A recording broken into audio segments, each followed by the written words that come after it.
Zuko, Hayi zizi, kunjani? ndiyaphila inkosi unjani? Ndiyaphila ngowazozishela ii-presentations zonke. I-boards badla ngokufuna ukuzisherela but But mm, but andinikanga amagama nje. mm, Andinikanga amagama. So I don't know who would be sharing for which board. okay, for i-Rand Water I know uba ngu-CE Bani? ulona Usipho Musayi. Musayi, yes. For Amatola, who's that guy? The CFO. Okay, I'll quickly get the names now. Okay, sure. Services.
Good morning.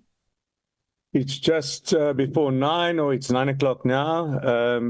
Good morning to everybody on this platform. Thank you for joining us for today's meeting. It will be a long day, and therefore I hope and believe that we will go through this meeting swiftly, get all the answers that we need from the department, and the water boards, and then later this afternoon, 3 o'clock, we will have the meeting with National Treasury and the Auditor General concerning our further investigation on Joburg Water, but we'll deal with that on a later stage. Good morning to everyone. We are moving to the end of the year, and there's a few meetings left. This committee will also be leaving on the 6th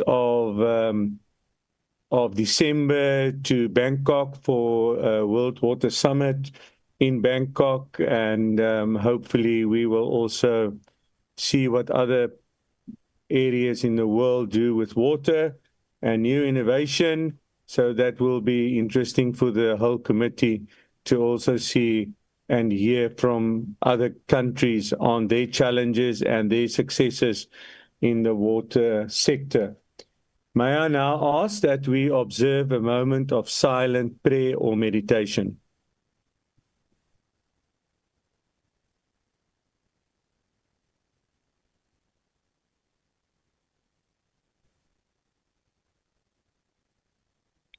Thank you. Can I just see, is the minister on today?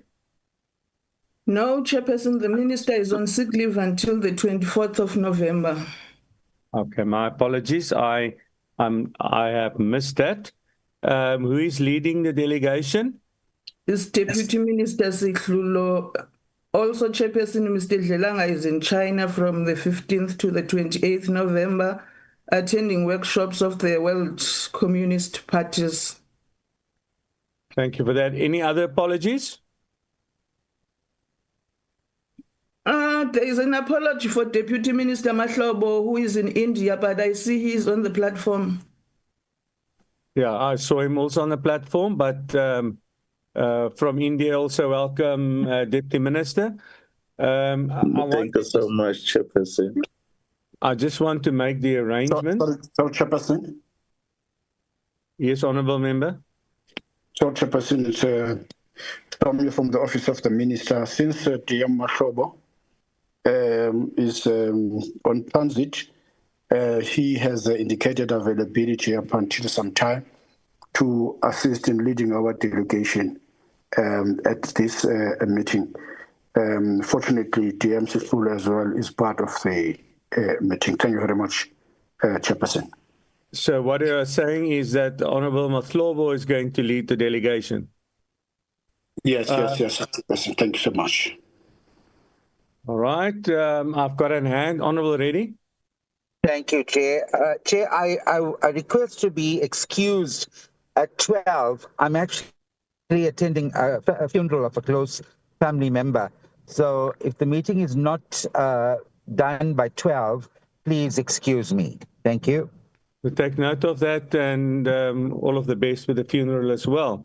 Colleagues, I'm going to arrange the meeting like this, that the department is going to do their presentation, and then we're going to ask the department some questions, and then we will go to the 3 water boards and then till closure.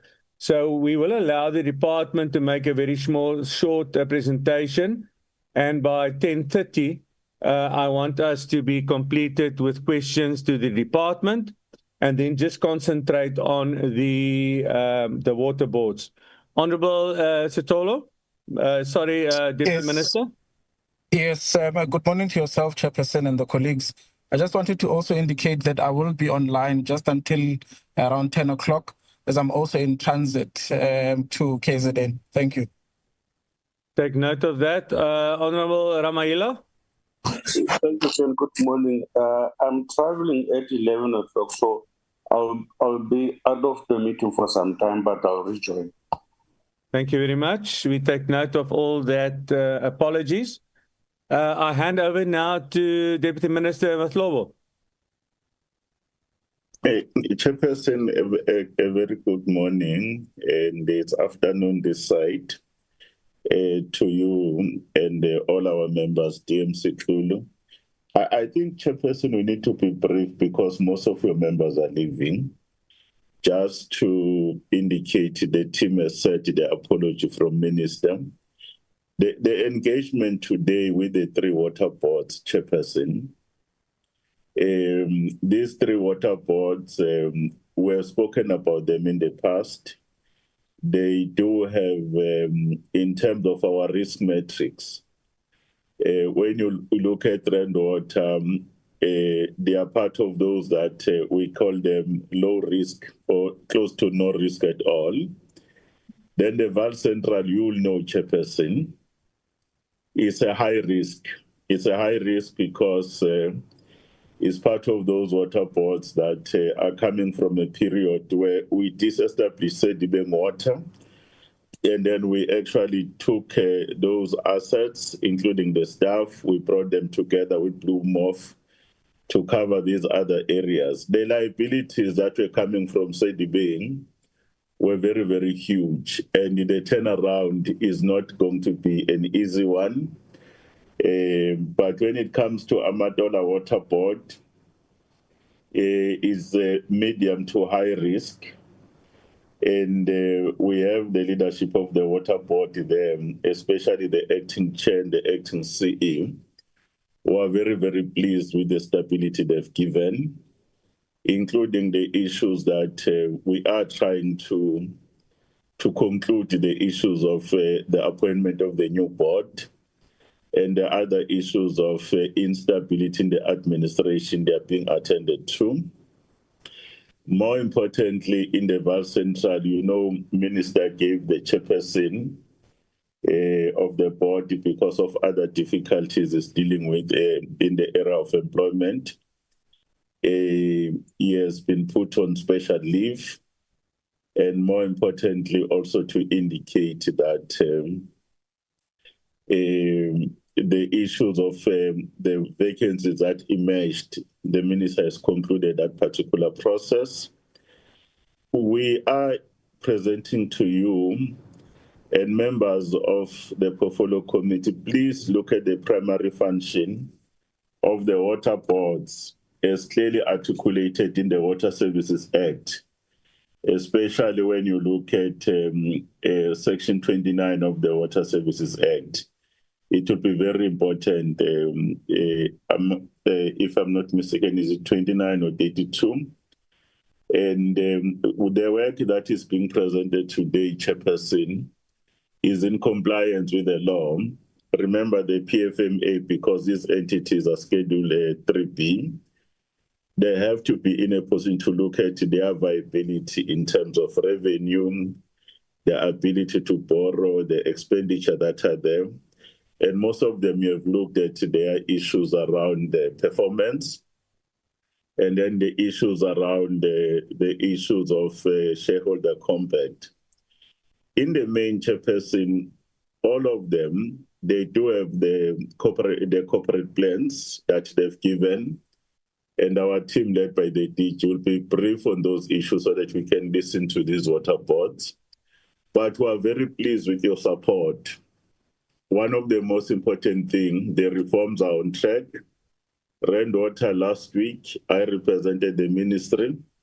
We finally launched the SPV with the support of National Treasury. It's a very, very good milestone, but the Section 63 intervention will proceed with a transitional plan that at least by the end of financial year next year, which is end of March, will be in a position to exit that particular space.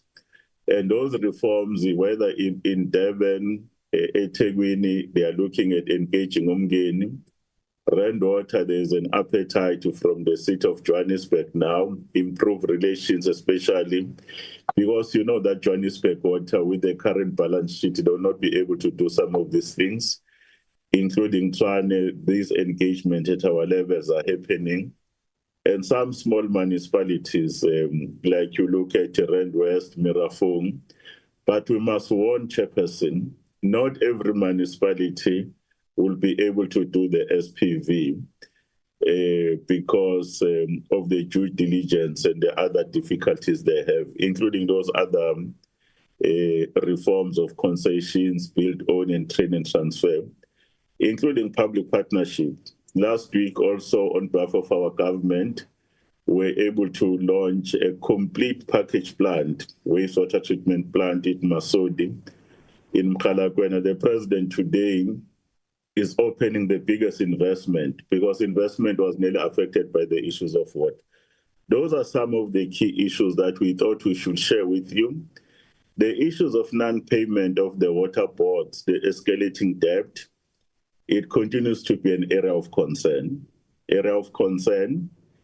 And despite the interventions we're making, there are a number of these municipalities that continue to default, and we are continuously engaging with those affected water boards, especially those who are in close to 9 billion. You know, the other ones is for Vaal Central is an issue, and then Rand Water is that other issue. The last point, Chairperson, we've received good rains, very good rains, but they do have an impact. And the department will continuously work with other agencies, especially local government, including South African Water Services, to deal with the perennial problem of those who chose to build within the floodlines. With those West Chairperson, as I'm saying, Rand Water remains one of our pride, both here at home and abroad.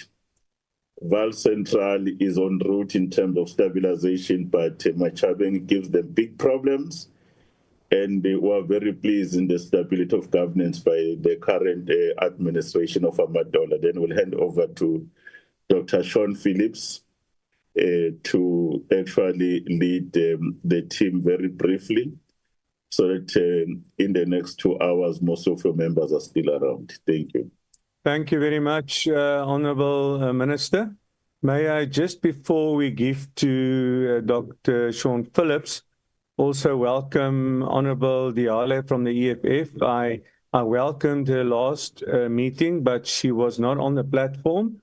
She has replaced the Honourable Makaula in this committee. Honourable Member, could you maybe just switch on your videos so everybody can just see you and know who you, what you look like? There you are. Thank you, Honourable Member, and welcome to the committee. And I hope you will enjoy also the work we do in this committee. And just follow the way we deal with our questioning with the department, and I think you will also enjoy the way we deal with that in the committee. Thank you very much. Thank you very much for the welcome, and I hope to catch up soon. Thank you so much. You're welcome, ma'am. Can I maybe just ask quickly, honourable members, I have made a ruling that we will deal with the department and then complete. Do we need to change that, DG? I had a discussion with the DG yesterday on the method of how we're going to deal with this. DG, there was a problem with one of the water boards that had other commitments that could join later. May I ask whether that has changed and whether we should take all yourself and the water boards together? DG? Chairperson, I see all the water boards are in the meeting, so please proceed as you deem fit as the committee. It's fine. They're all here and they're all available. Okay, thank you very much. Colleagues, is it fine, as we all know that there's a lot of our members that's in transit and it's got to leave early? Let's take all the presentations then together and we deal with the questions together. We start with the department, if they can give us a brief overview in the next 15 to 20 minutes. Thank you, DG.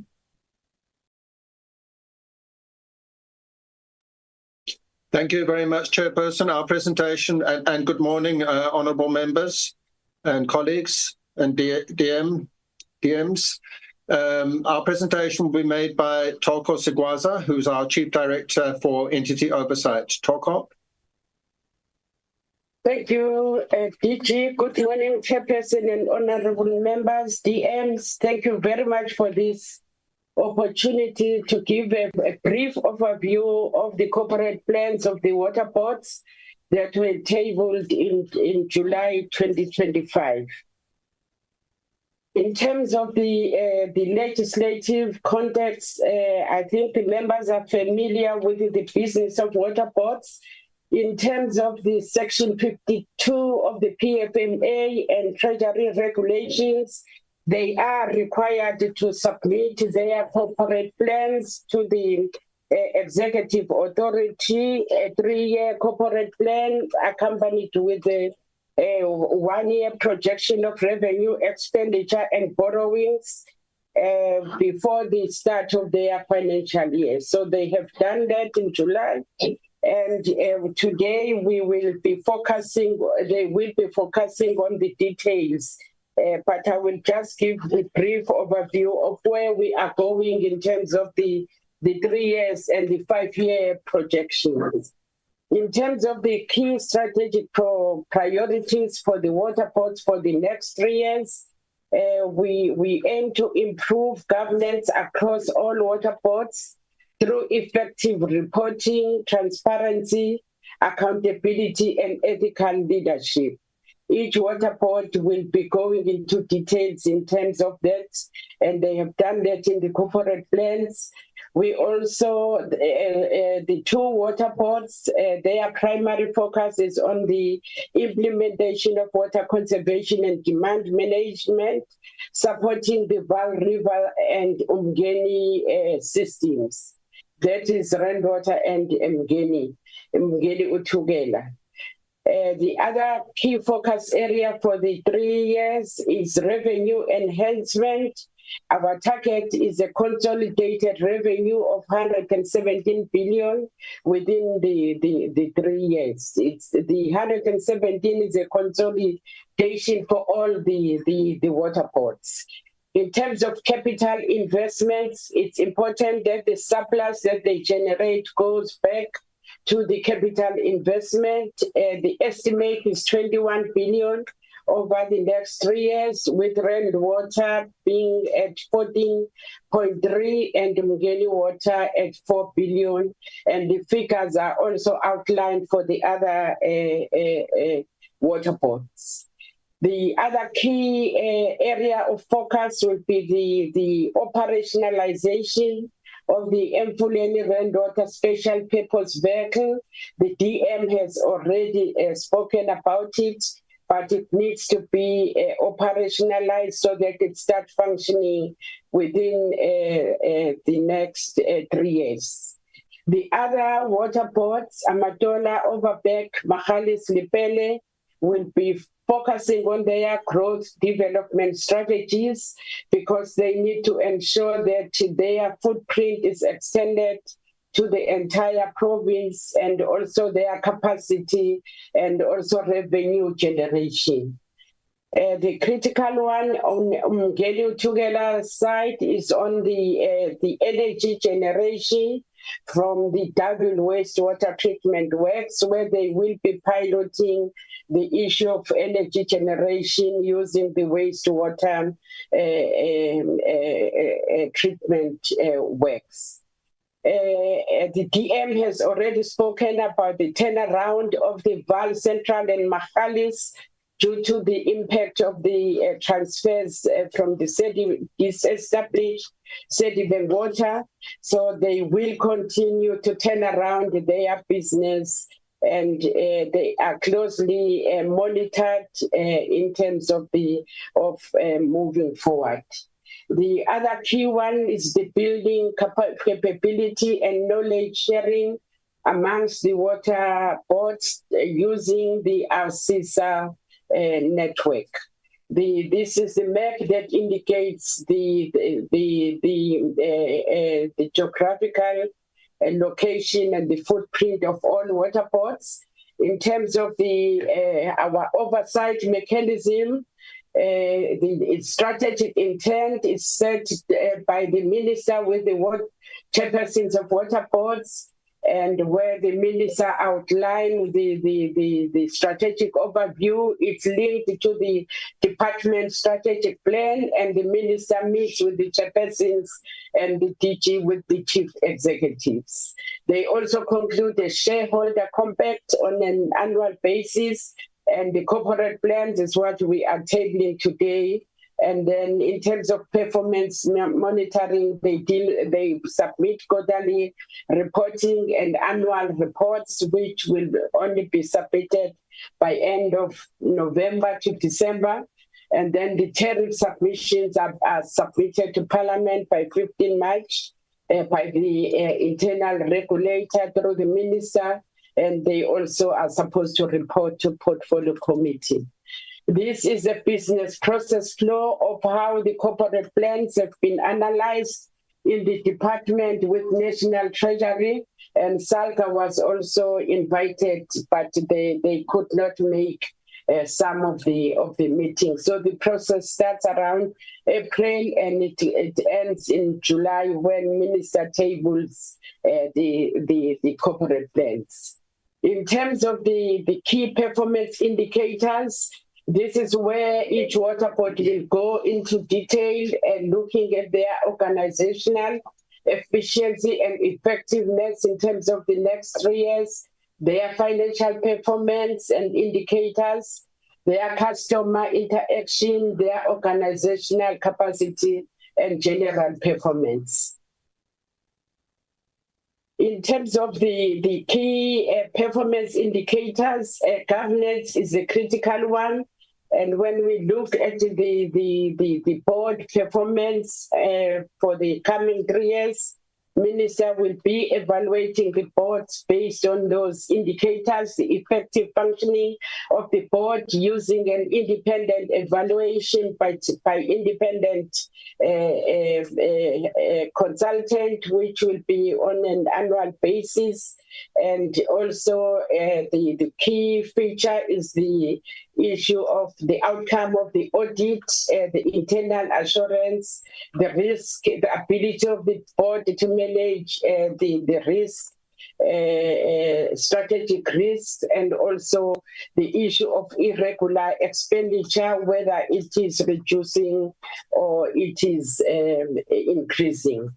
I won't go through all the indicators. This is about the financial performance and financial viability. These are all the issues that the water boards will be touching on, including the staff remuneration and percentage as a percentage of operating expenditure. The next one is also around economic transformation, in terms of job creation, how many jobs they have created, they will create during this 3 year, and also the preferential procurement percentages. Then the next one is around the customer satisfaction. They are required to do customer satisfaction survey to check the customers' perceptions of the service that they get. They are also expected to have bulk supply agreements in place, and also to comply with all statutory reporting on time and in terms of the content and quality. The asset management is a critical one in terms of how much money they invest in terms of the maintenance and also the repairs and maintenance. At an operational level, they will also be looking at the quality of the water that they produce, that it is aligned to the South African National Standards 241, and also the sewage quality and the water losses in the system. The next one is also around the cost of electricity and chemical cost as a percentage in terms of the whole operations and as well as the water treatment and sewage treatment capacity. That is just an indication of that they did comply in terms of what is required of them to submit the corporate plans. And therefore, they did submit their corporate plans for review in 30 April. Appraisal sessions were held, attended by the boards, the Department and National Treasury for 2 days in May, and they submitted by end of May, and then the corporate plans were tabled in Parliament on 4 and 10 July. This is what is required in terms of the projections of the next 3 to 5 years in terms of their financial overview.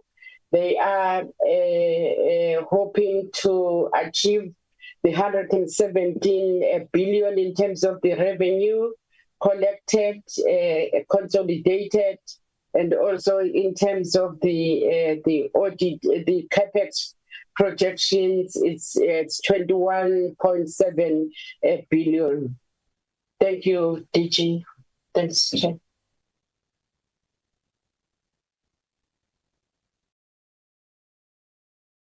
Thank you very much. Is that all that we deal with from the department side? Yes, thank you, Chair. Can we go now to the first water board, please? Vaal Central, your presentation. Chairperson, Vaal Central is led by our acting chairperson, Ms. Jelle, she's here, and other members of the board, and then supported by the Chief Executive Officer, Mr. Ndoi. They will take you through, Chairperson. You'll guide them in terms of how much time are you giving. Thank you, Chair. Thank you very much, Minister. Yeah, we can give them 15 to 20 minutes, as we've done. The department kept very nice with their time. That will give us enough time to ask questions and maybe assist those members that's in transit. Vaal Central, you may continue now. Good morning, Chair. My name is Matshego Jelle. I'm the acting chairperson for Vaal Central. I think DM Mahlobo has explained the position of the current chair. I'm with my team. They are in the boardroom in Bloemfontein. I'm sitting in Kimberley. However, Chair, work continues regardless of the distance. Chair, DM has covered most of my opening remarks because he gave an overview of what is happening in the water board currently.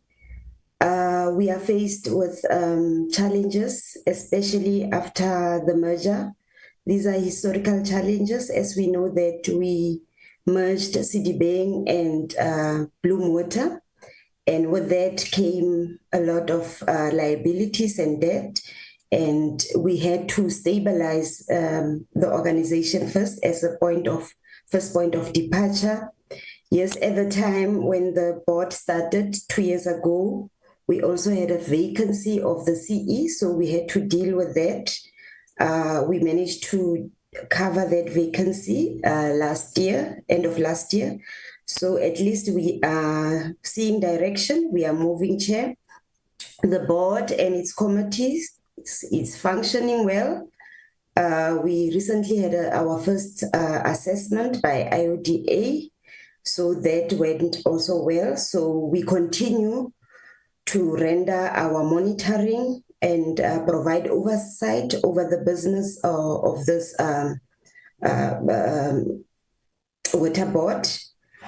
We continue also to engage our stakeholders. We have developed a stakeholder engagement plan because we saw the importance of bringing our clients together and making sure that we achieve this together. Chair, without going into too much detail, the CE will be doing a presentation, and we will respond to questions and comments thereafter. Thank you, Chair.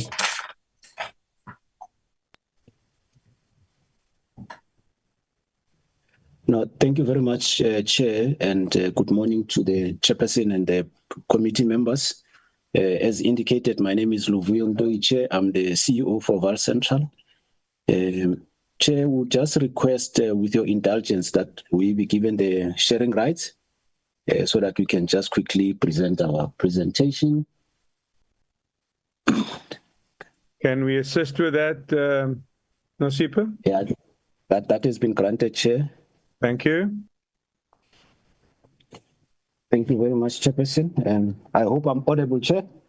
I'm sitting with the team here in the boardroom, as indicated. 100%. You can continue. Thank you, Chairperson. Chair, this is just to indicate the contents of the presentation, what we are going to cover. As the Deputy Minister has already provided a strategic feedback on what is it that we're going to cover, as well as the DG. We'll briefly deal with the strategic overview of our business plan, what are the achievements that we have, the challenges, and also briefly touch on the financial sustainability of the entity. The purpose of today, Chair, is just to provide an oversight in the insight in relation to our business plan, the 2025 up to 2030. We'll also deal with the achievements and challenges that we have in relation to the implementation of our business plan. This is just to indicate from at a governance level, Chairperson. I think the Deputy Minister has also indicated that obviously we have a shareholder which is led by the Minister. We've also have an accounting authority in terms of the Chairperson. As the DM has also indicated that our current chair has been on special leave. We've got an acting chair, which is Mejele, and then we've got ourselves and the team. In terms of the divisions that we have within the entity, we have operations and maintenance, engineering and projects. We have HR, we've got corporate support, as well as finance chair. Those are the executives that we have. This is just to indicate again, as the acting chairperson has indicated, that we've got a functioning board where we have all the audit, where we've got all the subcommittees, and all subcommittees are functional. There were 2 vacancies. Those vacancies have now since been filled, and we've got a fully fleshed board that is now compliant, and these are the subcommittees that we have. We have an audit and risk committee. We've got an infrastructural development committee. We've got a social development committee, social and ethics committee. We have a FinCom. We've got HR committee as well as ICT. Those are the committees that we have, Chairperson. This is just to indicate the full complement as approved by the Minister in terms of the board members that we have. I think I'm not going to touch more on this one, Chair. This is just to indicate that we are a Schedule 3B entity as established by the Water Services Act. We are also performing the primary function as well as the secondary functions. And I will also touch base on what is it that we are doing in terms of the primary function as well as the secondary function. This is just a brief overview of the journey that we had traversed, Chairperson, since 2022 after the disestablishment of Citibank, and it was then incorporated to Blue Water, which then led to even the new name change, which is now Vaal Central Water Board. I think the committee members are fairly aware of this transition or the journey that we've traversed. Just to touch 1 or 2 important matters on this one, Chairperson, is just to indicate that when that process happened, 80% or almost 90% of the former CDB was actually transferred to Blue Water, and then between 15 and 20% was then transferred to Mahalis. That led to us having contingent and liabilities of about 6 billion. That we had actually inherited, and that on its own led to now the then Water actually having serious financial challenges. During that amalgamation process or incorporation, Chair, the debt of Vaal Central between the 2022 and 2025 has now actually increased from 6 billion to actually 10 billion rands, and will also provide insight as to what are the major contributing factors to that effect. That now actually made even what the Deputy Minister was already indicating, that now Vaal Central is now becoming a high risk, precisely because of this debt that was actually inherited and it is actually accumulating, and we'll provide insight as to what are the contributing factors to that effect. Our concentration risk remains, Chair, because we are largely supplying municipalities in terms of our water supply. To a certain extent, we also supply the mines as well as the farms, but that is at a lower scale. Our majority of our supply is actually in the municipalities, and the biggest concentration risk that we have is with regards to the municipality called Machabeng, and we'll also get into details as to what are the issues. In fact, that is the only municipality that actually led to CDB being actually disestablished, Chairperson. This is just to indicate again for the benefit and the purpose of the portfolio committee, the area of supply that we have since the incorporation of the former CDB to Bloom Water. Our area of supply has now increased, Chairperson, where we now are fully responsible for Free State as well as the Northern Cape, and we've got about 13 schemes that are actually supplying water to these areas. With regards to the water supply, the biggest scheme that we have is your Bulk Fontaine scheme, which is supplying about 360. We've got a design capacity of 360 megalitres a day, followed by the Velbedachto one, which has got 145 megalitres per day, and the smallest one that we have is actually your Groothoek. In fact, it's the Harip one in Tromsburg and Philippolis. Those are the smallest ones that we have. But in general, Chairperson, we are responsible for supplying water to Free State and Northern Cape to the tune of about 854 megalitres per day, which amounts to 7.3 million cubic meters of water per month that we supply to those particular areas. In relation to our purpose and the strategic alignment, Chair, our business plan for 2025 to 2030, the 5-year one, it's aligned to the National Development Plan as well as the National Water and Sanitation Master Plan. We also ensure that the activities that we have are actually supporting the national priorities, which includes the inclusive economic growth, the environmental stewardship, as well as the water security as part of our primary function, Chairperson. In relation to our strategic overview in terms of our business plan, there are key pillars that we are dealing with, which you also thought that are very important, which some of them are operational plans, which are aligned to the operational plans of the municipalities. As I indicated, Chairperson, that our biggest clients are the municipalities. We also deal with matters related to preventative maintenance, where we ensure that our maintenance and strategies are able to ensure that at least our aging infrastructure challenges are actually attended to, and we also prolong the lifespan of our assets. We have a challenge, Chairperson, in relation to the funding models, where we are now, as a board, we've taken a view that says we need to have funding solutions to ensure that we pursue optimal funding solutions to cater for future demand as well as the current infrastructure assets that we have, so that we are able to be viable and ensure that we are able to meet our primary objectives. There's also a strategic pillar that is very important to us, Chairperson, which relates to the stakeholder. The management, as the DM and the Sistogo indicated, that we have regular interactions with our stakeholders, which is our municipalities as well as the mines and your farmers, Chairperson, where we ensure that we create awareness in terms of the water that we supply, but we also assist them, especially the municipalities, in relation to their conservation and demand management, and also find strategies where we can collaborate together and work together to ensure that we meet the primary objectives of providing water supply. This is just to indicate, Chair, just for completeness sake, that we have a vision. We also have a mission that the board has actually, when it came into this new board, came back from its strategic session and actually developed a new vision as well as the mission. In terms of the vision, we want to become a sustainable quality water sanitation provider, delivering safe, reliable and high quality water services through sustainable and innovative technologies. In terms of our mission, we want to provide safe, reliable and high water quality services by adopting sustainable practices and innovative technologies. We also have the values that we feel that are very important for the organization in terms of our ethical, in terms of the integrity, as well as the people-centric values, Chair. Just to indicate quickly, Chair, in relation to our primary activities, what is it that we are doing? We've got, as I indicated, there's about 13 schemes that we have, but we've got about 5 that are the biggest. The one is Namakwa, which is supplying the Northern Cape. This project, Chairperson, what we are doing there is to ensure that we refurbish and make sure that the water supply towards the Namakwa area is actually sustainable, and it also be able to meet the growing demands of that particular area in relation to your Springbok area. The project started around 2013 during the former CDB, and then it was divided into phase 1, 2, and 3. Phase 1 has now been completed, and phase 2 commenced also in 2016, and is also completed. We are now busy with phase 3, Chairperson, and we're sitting at about 57% completion, and the budget around that was around 1.7 billion, where we dealt with the upgrading of the pump stations, the pipeline, as well as the water treatment works itself. And then we also had another scheme, which is the Vaal scheme.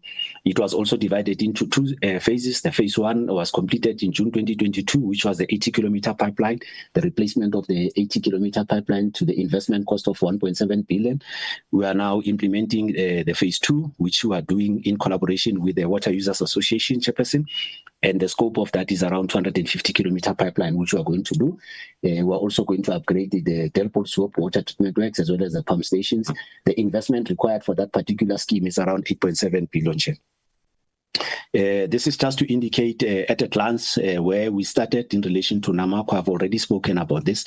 We'll just indicate that, as I indicated, the project started in 2011 and it was divided into a couple of phases. The last phase, which will be phase 3, is expected to be completed in 2027, Chairperson, to that tune of that 1.7 that I spoke about. And then in relation to the Free State section, where we are also responsible, as I indicated earlier, Chair, we are dealing with Northern Cape as well as Free State. So from a Free State point of view, there's also about projects that we are also implementing as a primary activity, which is the Velbedacht pipeline. We dealt with the phase 1, which was completed in June 2025 and launched by the minister. The investment cost to that particular pipeline was just to replace the existing line, because the current line that we have, Chairperson, has actually reached its design lifespan, and we are now beginning to experience frequent pipe burst. So we thought it prudent that we now need to ensure that we replace that line so that we can then provide reliable water supply to the communities of Bangau. The project started in 2017, Chairperson. It reached a practical completion in 2024, and then it was then launched by the minister in 2025. And then we are now busy with the second phase, which is a 77-kilometer pipeline, which will also be able to ensure that that entire scheme is now completed. Once we have finished that project, the investment that is required for that particular phase, Chairperson, is 2.3 billion. And we are now at the inception and scoping where we've completed it. We are busy with the feasibility that is also done. The design, detailed designs are sitting at about 50% completion. We are expecting to appoint a contractor once everything and approvals have been completed or finalized from the department point of view, that by July 2026. We anticipate to have a contractor on site, and the project will then be completed by March 2031. Because as I indicated, Chair, it's a 1.2 meter diameter steel line, and it's a 77-kilometer pipeline that we're going to implement. And then in terms of the Northern Cape, in relation to the primary activities, again in Northern Cape, Chair, we have one of the biggest water treatment works that I indicated, which is the Bulkfontein. This treatment works used to be in the then CDB. Because of the challenges that they had in relation to the non-payment of the municipalities, especially Machabeng, they were unable to do any refurbishment as well as maintenance over a period of about 10 years, which then when we then part of the liabilities when we then took over, we then realized that the treatment works itself needs some serious attention. We then did a scoping exercise around September 2023. And then the project started in 2023 in November, and it was phase 1. The funding that was we received as part of the transfer or the incorporation of CDB to Bloom Water was 243 from the department, and there were about 59 projects that were identified, which will then make sure that we are able to complete. I must also indicate the total investment required for us to be able to complete this project is around 700 million. We received 243, and 41 projects were now completed. And then the remainder are now going to be done under the phase 2, where we also received an allocation of about 196 from the department to ensure that we refurbish that water treatment works to actually be able to meet the demand of Machabeng. The current capacity of the treatment plant itself, the design capacity is around 360 megaliters, but because of the challenges that we had in terms of infrastructure, we're only able to supply about 160 megaliters per day. And there are a number of programs that we are now putting in place. One of them in terms of is to ensure that we refurbish the backwash pump station as well as the old pump station. We're also going to refurbish the reservoir and the primary sedimentation tanks. We're also dealing with the lime dosing plant as well as the smart water meters as well as the chamber protection, because we also are having challenges in terms of vandalism, Chairperson, in relation to our meters, especially in an area where our lines are actually passing through the communities in and around Machabeng. So we are now implementing technology that will make sure that at least our infrastructure is not going to be vandalized, in terms of making sure that we have smart chambers as well as the smart meters in order for us to be able to supply water accurately to the area. This is just a pictorial evidence, as I indicated, Chairperson, that the Velberg Steel Pipeline Phase 1 was launched by the Minister in June 2025. It was a 33.7 kilometer pipeline, which to the investment of about 584 million rands. In terms of the secondary activities, Chair, we also have quite a number of secondary activities which we are calling them as ministerial directives. They are mainly in Machabeng as well as in Maludia-Phofung. In Machabeng, Chairperson, you know that they don't only have a challenge in terms of water supply, but they also have a major challenge in relation to their sanitation, where when the mayor of Machabeng actually assumed office in 2021, he then identified that Machabeng is actually a problem in relation to, they've got a serious challenge in relation to the sanitation supply, and they made an application to the department, which was then duly granted. Then the department appointed Vaal Central to be the implementing agent. We then did a scoping exercise in terms of making sure that we address all the challenges that they have in relation to the water, in fact, in terms of the sanitation supply, which will then include your wastewater treatment works, your pump stations, as well as your pipelines.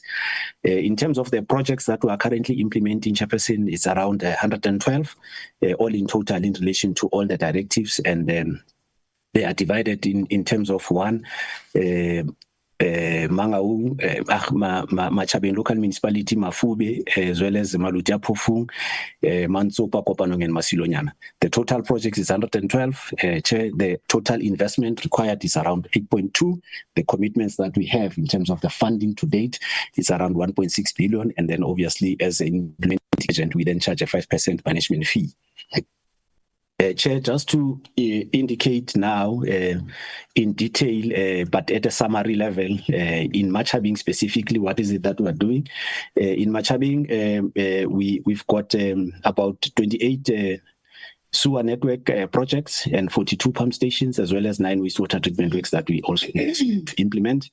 The total cost of the intervention is around 4.2 billion. The progress to date, Chairperson, we've spent about 1.1 billion, and these are the projects that we are implementing. One, we've got wastewater treatment works. Total of them, there are 11 that are not functional. 2 of them are in construction. 1 is in procurement. There's still 6 that still needs to be attended to, depending on the funding availability. In terms of the pump stations, there are about 57 that they have. In terms of the sewer network, it's around 1,543 kilometers of pipelines that needs to be attended to. In terms of just the progress in relation to that, the 2 wastewater treatment works are now complete, Chairperson. They are sitting at a practical completion stage. Those are the 2 that we're responsible for. In terms of your sewer pump stations, we've completed about 19 pump stations, 17 are still outstanding. In terms of your sewer, the projects, about 155 kilometers has been completed, as well as we now are sitting at procurement of about 153, and there's still around 14 projects that are or packages that still needs to be attended to, and those amount to about 172. And then in relation to Maludia-Phofung, Chairperson, we are also responsible for the ministerial directive in Maludia-Phofung, but also to indicate that Maludia-Phofung, in terms of our area of supply, we don't supply water to that particular area, but we've been appointed by the department to implement the directive where we assist them with regards to the refurbishment of the water treatment works, as well as the which are 4 and then 7 wastewater treatment works, pipelines, pump stations.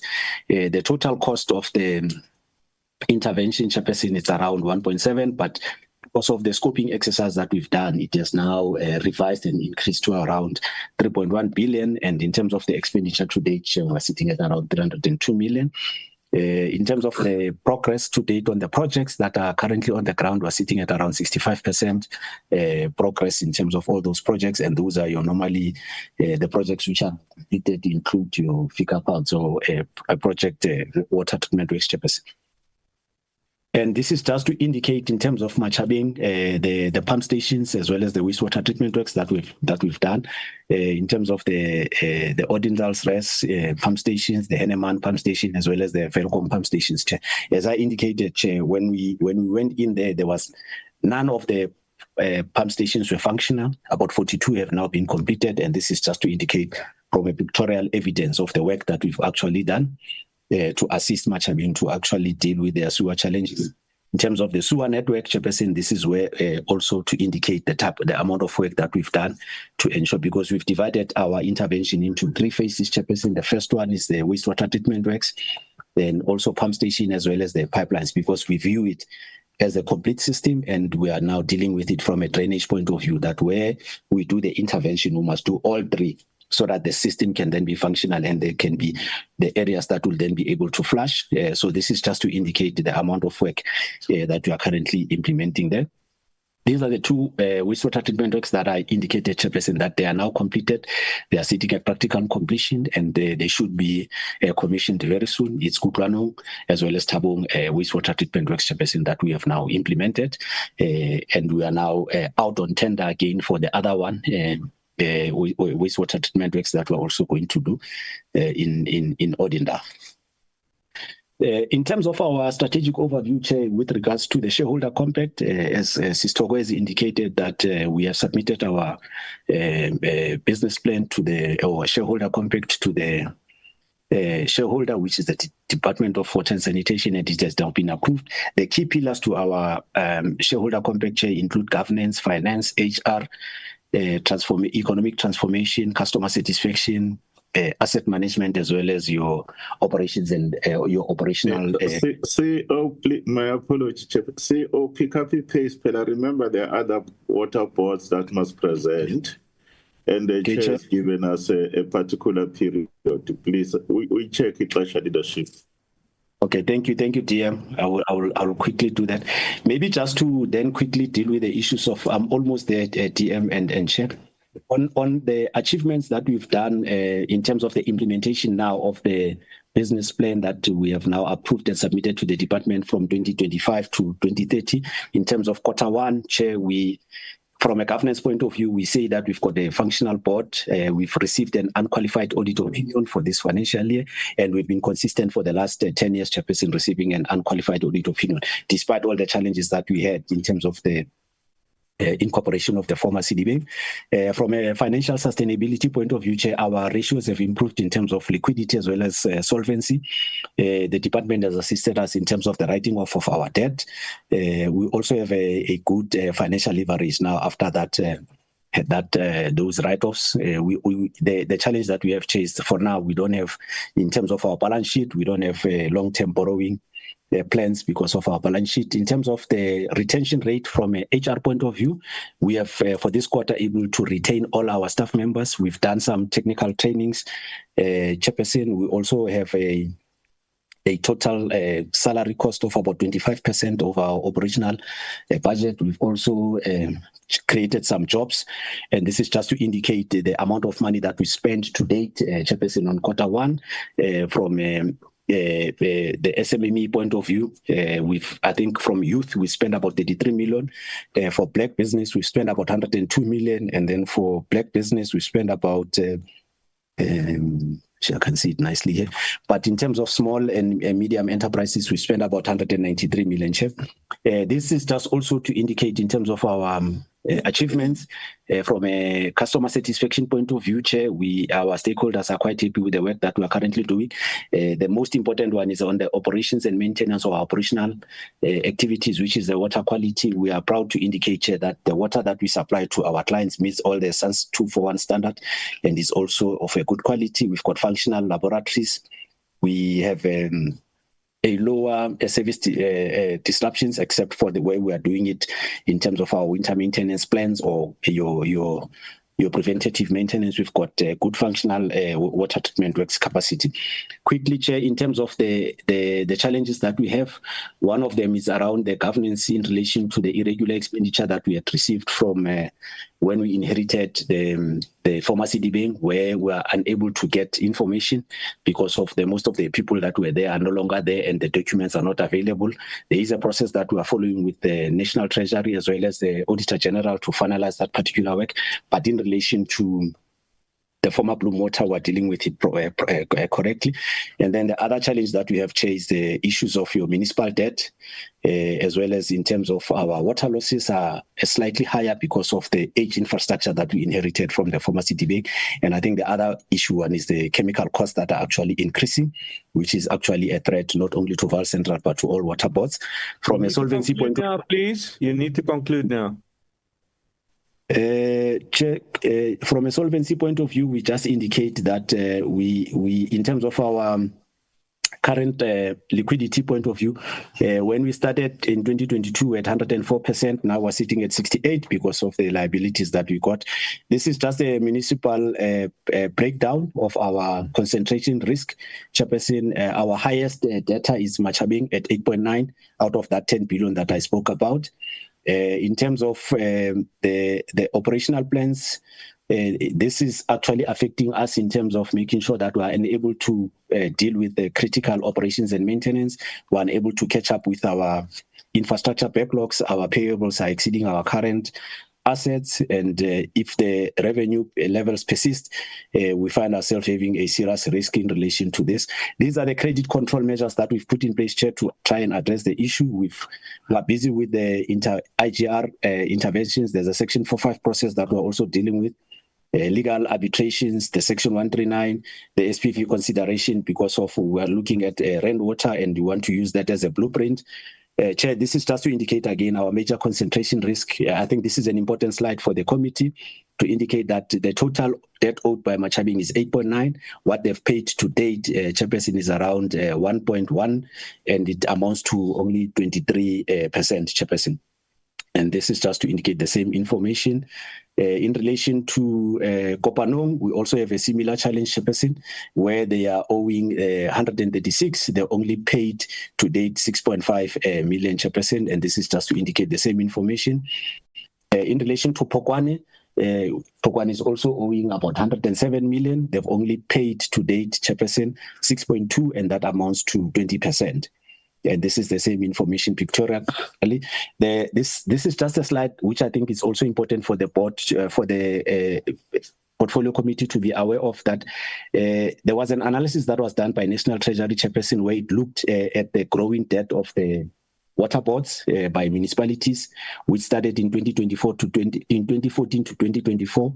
Already at that time, in 2014, the debt that was owed by municipalities to water boards was only 2 billion. It has now increased to 19 billion.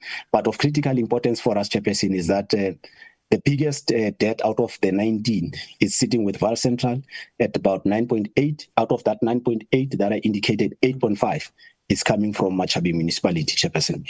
And there are a number of reforms that the department is doing in collaboration with the National Treasury, which some of them include the Operation of Vulindlela. As we conclude, Chair, we are saying that in order for us to be able to sustain and going forward in the short to medium term, we are expecting municipalities to pay their current account. There's interventions that are providing support to the struggling water board and municipalities to implement the turnaround plans. National Treasury has indicated that the bailout for water boards is not a sustainable solution.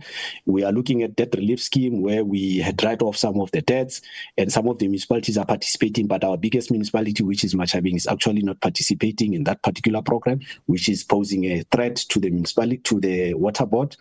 We also are having challenges in relation to Machabeng with them signing our new service level agreement, Chairperson. And there are other challenges that we have with our municipalities, that at least about 40 to 50% of the water that we supply to them is actually lost through leaks. In terms of our request is that there should be a drastic intervention. I really now, we have now, the minister's asked, I have asked you. We've gone through this. Conclude, please. Thank you, Chair. As I conclude, this is the last slide, Chairperson. Just one point that I wanted to make out of this slide is that there is a drastic intervention that is required to turn around Machabeng, Kopanong, and Pokwane, Chair. We also are aware that there's a Section 139 that has been implemented, but we think that it should be coupled with Section 63 in order for us to be able to ensure that we are able to address the challenges. And lastly, we require alternative funding models to be considered, Chairperson, going forward for water boards. Thank you very much, Chair, and my apologies for taking a bit longer. I thought that it might be important that I just touch on the most important critical issues that are affecting the entity. Thank you very much, Chairperson. Thank you very much. I just want to say that just take note that the committee has received this and they had ample time to go through this.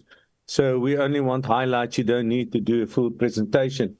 Deputy Minister, would you start with Rand Water, please? Rand Water Chairperson is led by my elder brother, the Chair, Ramadeu Mnyokolo, supported by other board members, and then led by the group, the Chief Executive Officer, Supomsai, and the team. We'll hand over to the Chair of Rand Water Chairperson. They've just recently concluded their AGM this week. Thank you. Thank you, Deputy Minister. Rand Water.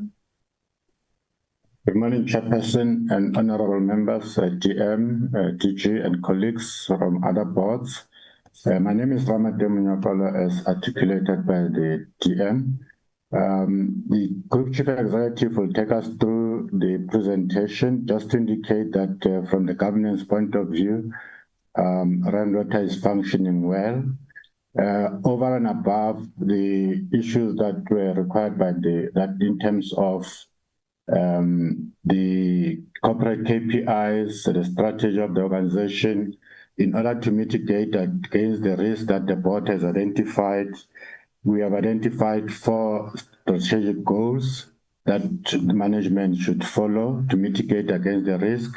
One of them is alternative power source. The other one is alternative water source, so that you are not solely dependent on water from Lesotho. We also have reactivation of our subsidiary, Rand Water Services. And also the last one is that of sustainability of Rand Water in order to mitigate the risk. From the stakeholder point of view, we are engaged. The ministry is leading some of the stakeholder engagements, but in Gauteng in particular, which represents most of our municipalities, we have an intergovernmental relations meetings every Wednesday to deal with issues around payment, water leaks, and other related challenges.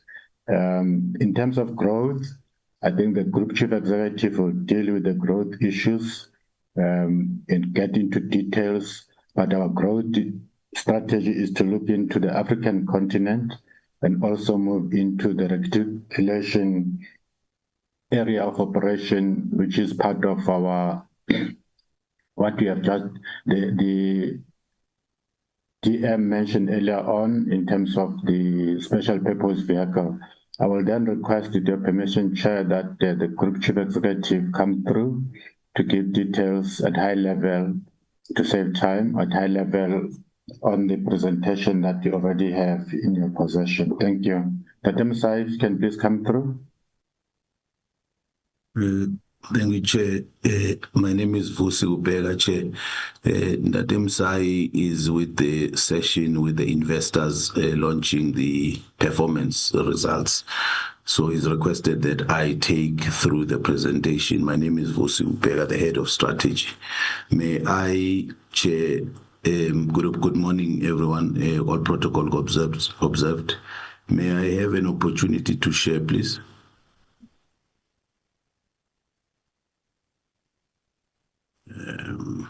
It's granted to Mr. Kubega.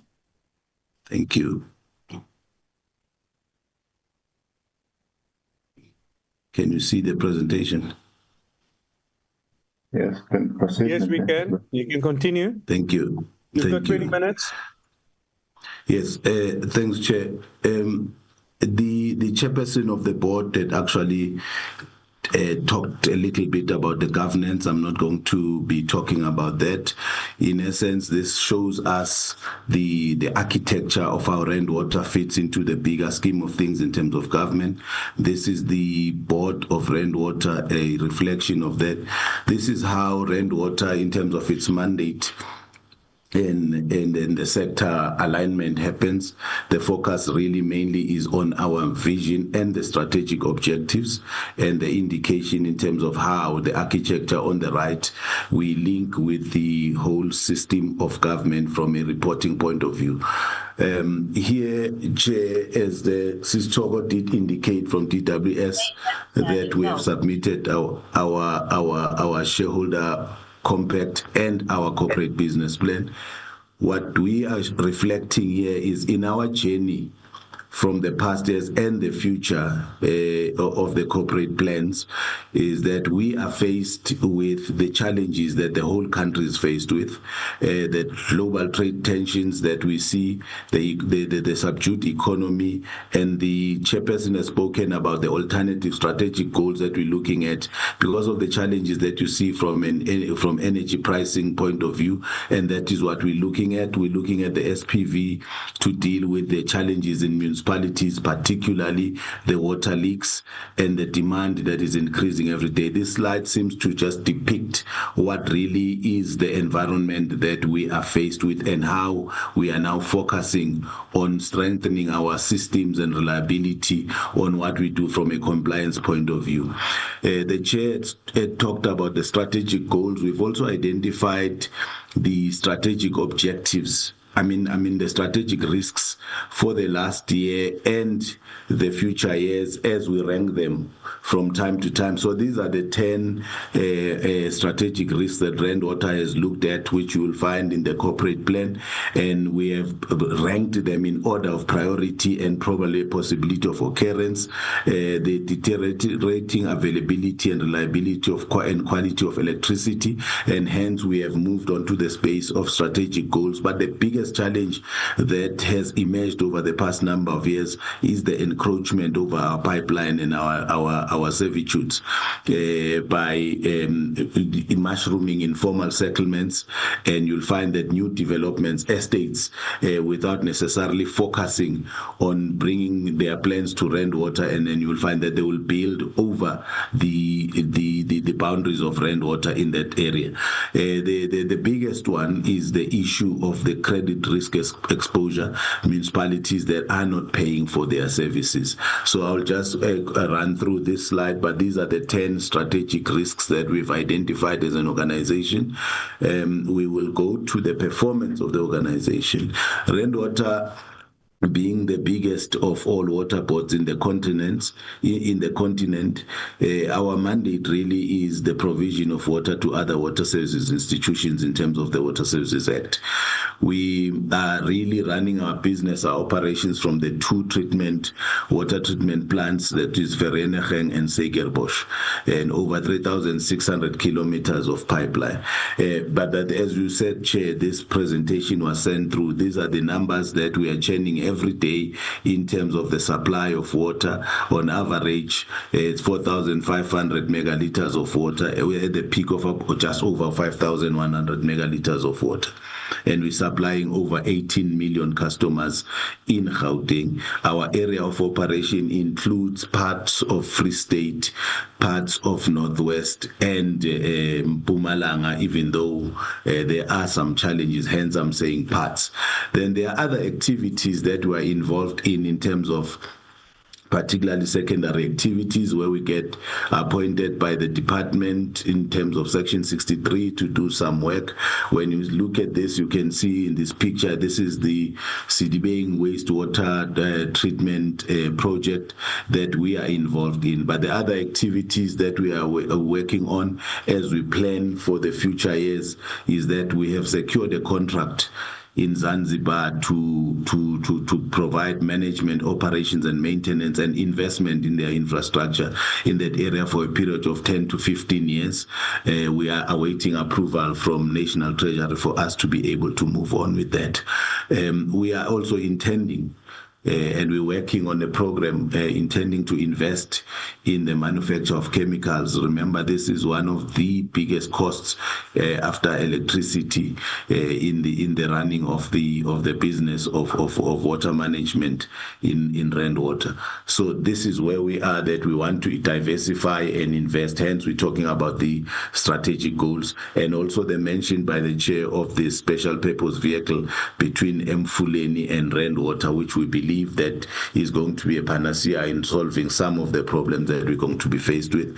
Here is a reflection of the inauguration of the Station 5, the biggest water treatment plant ever in the continent. We're saying post-democracy, or since 1994. It was inaugurated by the president, and I'm aware that also the portfolio committee did visit the Suikerbosch water treatment plant sometime this year.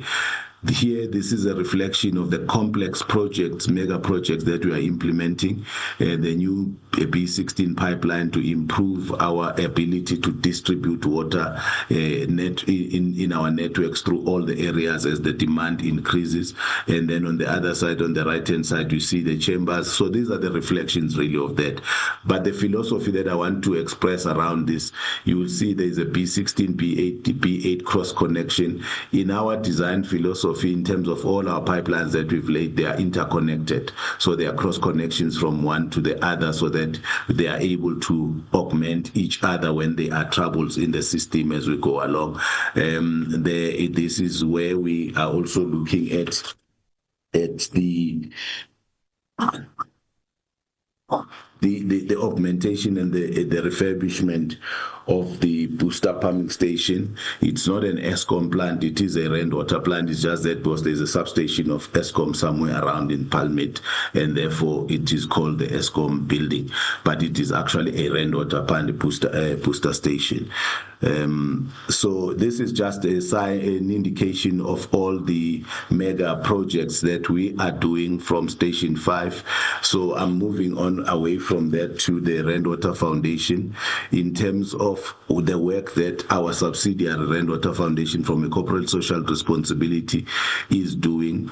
We are engaging with various municipalities various communities in terms of improving water supply, but also using the principles of WASH, water and sanitation and health or hygiene program. And we've also adopted schools in terms of learner adoption programs, where we're supporting young people to go through schools, particularly from poor communities. We've seen that we've also assisted from a scholarship point of view the other schools from other more affluent schools that we have seen. We are doing water leaks repairs in communities, in households, and we are training plumbers, young people, so that they can solve problems of their own communities. There is involvement in agricultural cooperatives as well, and also being supported by funding from other funders like your Department of Agriculture will see as we reflect going forward in our presentation or in our plans in the future. Then we have what we call the Rand Water Institute, what we believe that is a groundbreaking initiative for Rand Water to influence how innovation really gets grounded in the business of water boards. We are looking at various areas of interest that are going to be able to help. As you see on the right-hand side of slide, we're looking at doing some work studies, research on circular economy solutions, renewable energy, and a whole lot of other issues, including artificial intelligence, on all the technologies that can support, and knowledge management that can support effective water management and running of institutions. There are collaborations with various other institutions, carrying out partnerships. The one of the most important ones that we've recently entered into is at the University of Pretoria, where we have signed an MOU in terms of the Innovation Hub, the Research and Development Unit, with the intention of eventually establishing what we call the Rand Water University, so that we can be able to produce the skills and capacity and education that is dedicated to water management and improvement in in the country.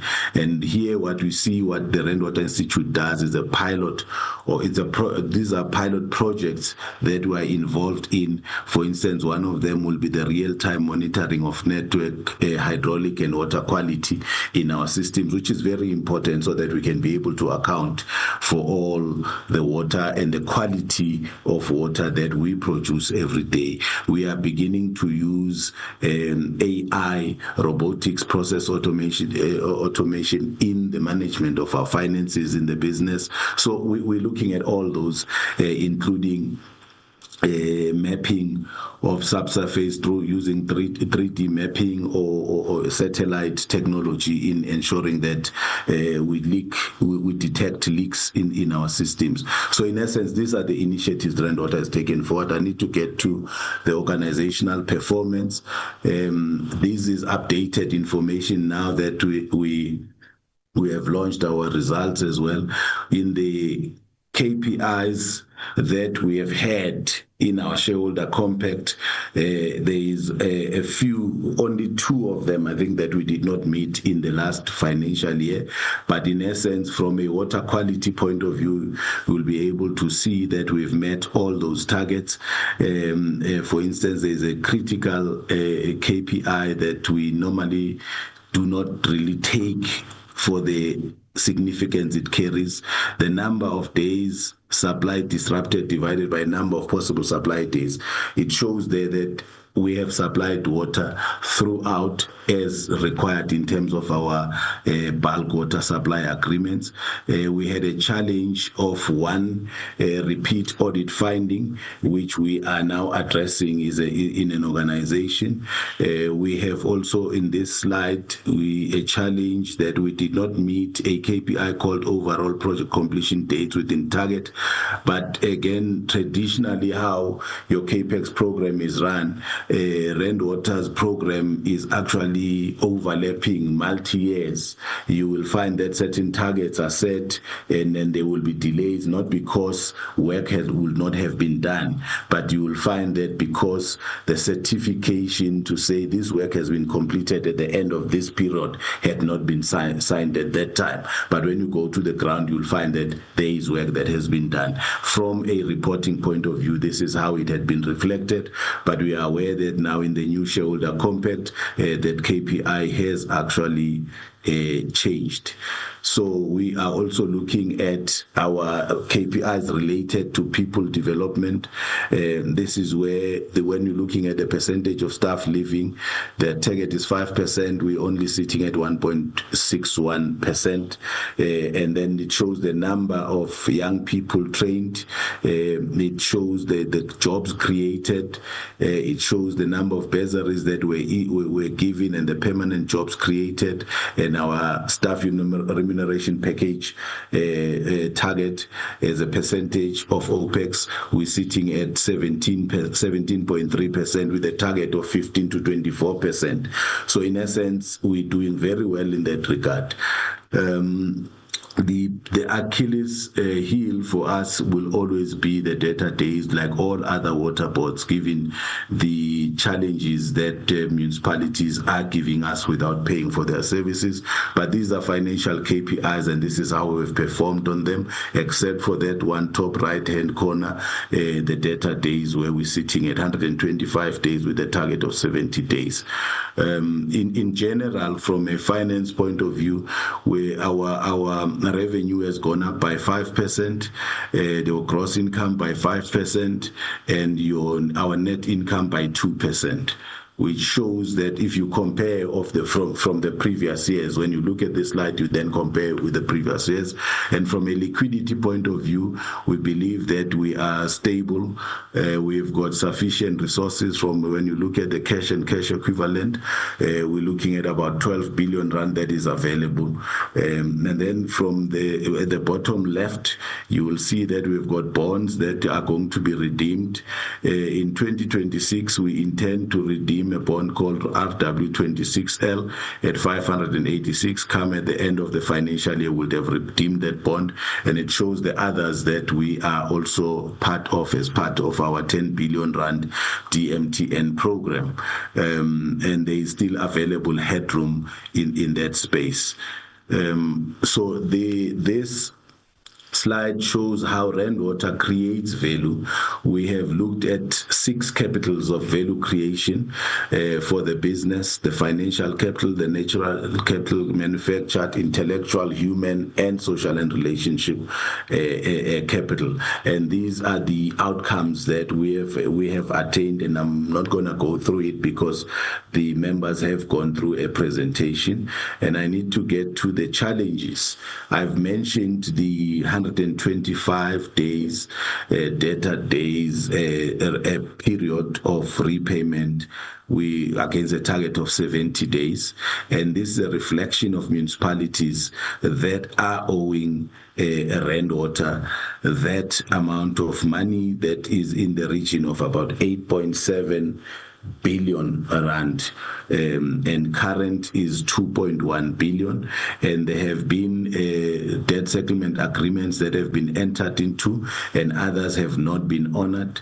And therefore, as we go along, there is a program that we have embarked on in agreement with most of these municipalities, our credit management action plan, where we say if the debt is over 5 years, we are also proposing that if you look at that number 3, that the establishment of the SPV, when you look at the Mfuleni Rand Water situation, we believe that for municipalities that agree to this arrangement, this could be a solution to some of the problems going forward. We have seen municipalities like Mirafong and others have shown interest in joining this as we pilot with Mfuleni. The second area is that when your debt is between the period of 2 to 4 years, we then look at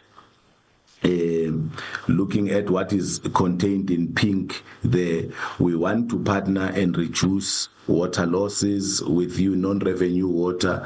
We want to look at what is it that we can agree on so that you can start paying for your outstanding debt in line with the DSA. Remember, if your debt is short term, which is 12 months or less, we are looking at a municipality paying the account in full, or they've got their extended payment terms, say of about 45 days, and then we will give you affordable volumes of supply as per the agreement, and then we enter into those debt settlement agreements that I've referred to. And in instances where overdue debt exists, those should be concluded. If they are not concluded, then it means we move to the next step of trying to manage the debt itself. But also there is also an element of water curtailment, and there is legal recovery. So all this happens before the next steps, number 2 and number 3, come into play, because we're trying to find ways of trying to resolve these problems. So at times you will find that we end up getting to a point where we have to get a court judgment so that we can recover our costs. And I'm focusing on these slides really, Chair, because this has been the problem with the repayment of debts by municipalities. So this slide really shows how what I was explaining earlier on the period of 12 months or less in terms of what needs to be done. But one of the things that Rand Water is saying in the long term could become a solution is that if National Treasury could give an approval to change the financial year end of Rand Water water boards from end of June to end of March, probably that could deal with the misalignment or the alignment with those of water board or of municipalities. Was one of the challenges that you find, that a municipality is able to pay, but they will wait for their books to look good at the end of the year before they pay you the next day as a water board, which is a bad reflection now that it will become an outstanding debt. And then there's an intervention of water curtailment, and there's a legal recovery process, and the redirection of equitable share this discussion has been going on for many years. We know that National Treasury in July 2025 did withhold some equitable share. So the next steps then will have to be looked at in terms of what happens. I've talked about encroachments. These are pictures that are showing that this is a serious challenge.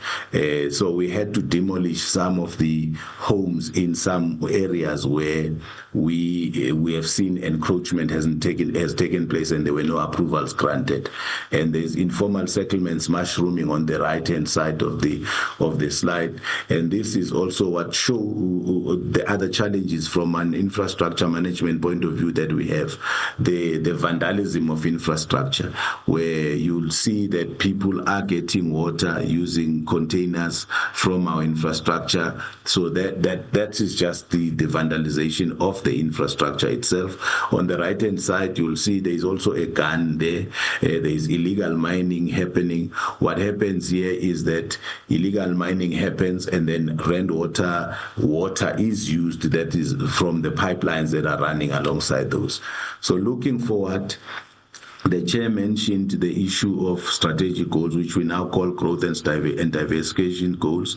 What we are doing is we're looking at alternative water sources, alternative energy sources, and we are also looking at expanding into the continent, given the contract that we've now secured in Zanzibar.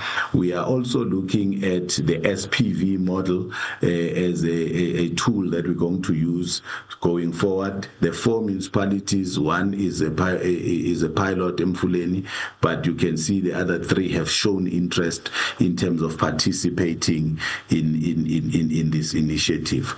And then in terms of our non-revenue water management, what we've done when we start engaging with municipalities with regard to the tariff for a particular financial year, we then include as part of the engagement what we call a 1% water demand management fund. We have ring-fenced a fund that will say a municipality, as they pay their tariff of X value, they will add 1% to the tariff, so that 1% is ring-fenced to be used as a fund to deal with a non-revenue water. We have clear examples now in the city of Tshwane, where we have seen, for instance, Roodeplaat, there is progress that's been done. This work is done by Rainwater Services, our subsidiary. What we've done is for instance, Roodeplaat water treatment works. There's a production capacity of 60 megaliters. When we arrived, prior to that, we were sitting at 22 megaliters. When we started doing work on the 1% water demand management fund, the production increased to 51 megaliters per day. By the 15th of June, probably it could be at 90 or 90% of that by now. And then by the end of the project, we're looking at least having 55 megaliters per day production in that area. The same with Rietvlei, we can see growth, we can see progress. All municipalities that are customers of rainwater participate in this fund. But how we then respond to the need of that municipality from a non-revenue water reduction point of view is when your bill must be up to date, or you must be able to pay your bill and contribute that 1%, so that we can have that ring-fenced fund to use to sort your problems out as a municipality. As we look ahead as well, we're looking at a CAPEX program for rainwater up to the year 2030, over 5 years. In terms of our corporate plan, we're sitting at about 41 billion rand. But for augmentation and refurbishment or renewables, we are looking at 26 billion rand in total.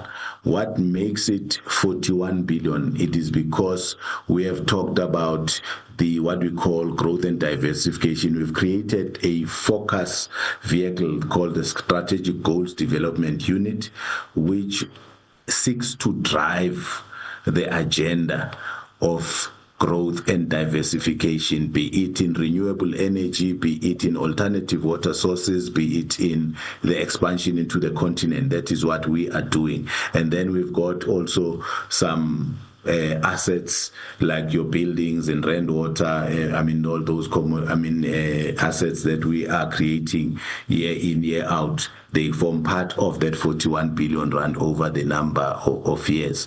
So that is where we are, and we are continuing with the construction of the reservoirs as part of the CAPEX program. Many may complete by 2030. I'm not sure whether members are aware, this program that delivered us the Station 5 is part of what we call the 2009 schemes, which we are hoping to conclude, say, by 2030, as we do this work, and also taking into account the challenges and the pressures that are sitting on the integrated Vaal River system, that we are not always going to be able to expand that. At some point, there will be limitations in the Lesotho space as well, and therefore, we are looking at alternatives. And there is a Drakensberg scheme that we told them to be completed. Yes, Chair. In fact, this is the last slide, Deputy Minister. Thank you very much, Chair. Thank you very much. Can we now, Minister, go to Amatola? Thank you so much. Amatola leadership chairperson is led by Dr. Shabu, supported by the CFO, Mr. Jackson. And as we have said, they've tried to stabilize there as an interim board, for the first time interim board stabilizing. Let's allow Dr. Shapu to quickly and the CFO to do the presentation. On our side, we did get the apology from the acting CEO, Ms. Nzoe. Thank you. Thank you so much. Thank you, Chair. Thank you, Honorable Deputy Minister, Honorable Chair, and Honorable members. Thank you for the opportunity. Just as a brief introduction, honorable members, I just want to state that when the interim board was appointed in November and December of last year, the first thing we did was to call the chair of AUSISA, who's also the chair of Rand Water, and the company secretary to give us an orientation on the board charter and just give us some the basics of how Rand Water operates as a low-risk entity. We then also established committees. The Audit and Risk Committee was established, Business Development, Finance, HR, and Social and Ethics. When we joined, the board would sit for long hours, and most of the items would be at board level. By the establishment of committees, this declustered the board. In just anecdotally, in our first board meeting, there were 74 matters arising, and we had to correct the situation to make us more efficient. Our strategic focus as the interim board was to get the basics right, and we decided to get the basics right, we need to ensure that there was a perception of, whether it was a reality or perception of board overreach and interference, to make sure that the board stays in its lane and focuses on governance, and then also to reduce the number of board meetings.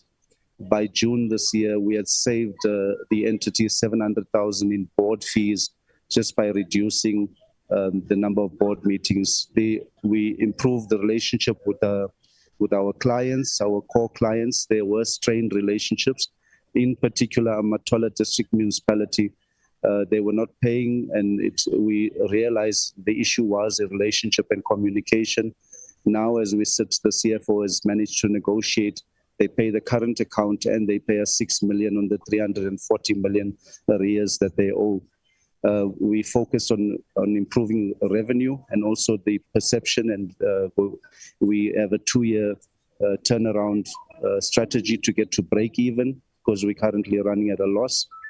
Honorable members and Deputy Minister and Chair, the CE was suspended last year, and when we came in as an interim board in December, the CE was of the impression that we had 2 CEs acting and a CE, and the CE informed me as the chair that he doesn't consider himself suspended because the meeting that suspended him was not chaired by the chair at the time, by another board member. We then spoke to him and put him on special leave, and he underwent a disciplinary process, and he was dismissed on Friday through a board resolution. Currently, we have an acting CE, and we have improved the relationship also with the stakeholder. And we are proud to say that we have an unqualified audit report, and we are looking forward to making sure that Amatola Water becomes functional, and we increase the footprint into the rest of the province. With your permission, Honorable Chair, I'll ask the CFO to go to the technical matters relating to performance. Thank you, Chair. Can continue. Yes, good morning. Good morning, Chairperson and honourable members on the call. All protocols observed. Chair, the presentation we are doing is just in 4 parts. From the strategic overview, we're going to then speak to our financial viability and our turnaround plan. We're also going to reflect on achievements and current challenges. Chair, I want to go then onto the purpose why we are here. Chair, just in terms of our footprint, in terms of the Amatola Water, we currently are not a wall-to-wall water board in the Eastern Cape. We are currently operate our bulk services within the ADM and BCM regions of the province.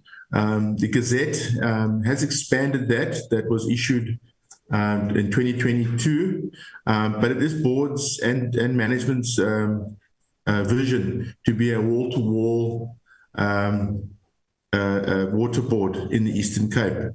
And in that regard, we would then be called the Eastern Cape Water Board instead of Amatola Water Board. Chair, just to indicate to the members, we are fully aligned. Our strategic outcomes, the National Development Plan, the outcomes that the department sets are all in line with us as Amatola Water Board. Chair, the Amatola Water Board strategically sits on 5 pillars. The most important one being the financial and business viability of Amatola Water, understanding that we do not get a grant from government, and they need to be sustainable and have long-term growth. The second pillar speaks to operational efficiency. Again, just streamlining what we do, be effective, and ultimately improve service delivery in our region. Improving organizational capabilities. Again, I think the chairperson has spoken to this, turning around the culture in Amatola Water, to be innovative and to continuously learn, and the need to invest in technology and infrastructure in Amatola Water. Importantly, the 4th pillar being environmental sustainability and climate change. We're well aware of the environment that we work in, the need to reduce environmental warming, reduce our carbon footprint, and combat climate change. The last pillar is also very important. I think chairperson of the board has spoken to this, improving our customer satisfaction, especially with our 2 important clients being Buffalo City Metro and the Amatola District Municipality. Chair, in terms of our corporate plan, 25-26 and going forward, we have refined our strategic objectives. We used to have 7. We've fine-tuned those to 4, being improved provision of safe and reliable water services, the effective corporate governance and administrative architecture, and chairperson of the board has spoken to this second objective quite thoroughly. The third objective is improved financial viability, an item that speaks to most of our water boards and us in particular. And then lastly, strategic objective 4, our improved internal and external stakeholders. Chair, the former minister instructed and urged the water board over 2 years ago to have a financial turnaround strategy. This time last year, board did approve a financial turnaround strategy, and this arose also through a business diagnostic analysis around finance, institutional governance, and service delivery. And pertinently, the number of areas of concern really sit with finance and governance. And on governance, our chairperson has spoken to that. So the first strategy is on debtor and creditor management, an area that touches all water boards in the country. The separate water, strategy 2 being the separate water reticulation function and the consideration of a separate entity as to be registered as a water service provider. The third strategy is the increased planned repairs and maintenance, and importantly, focusing on water conservation and demand management initiatives.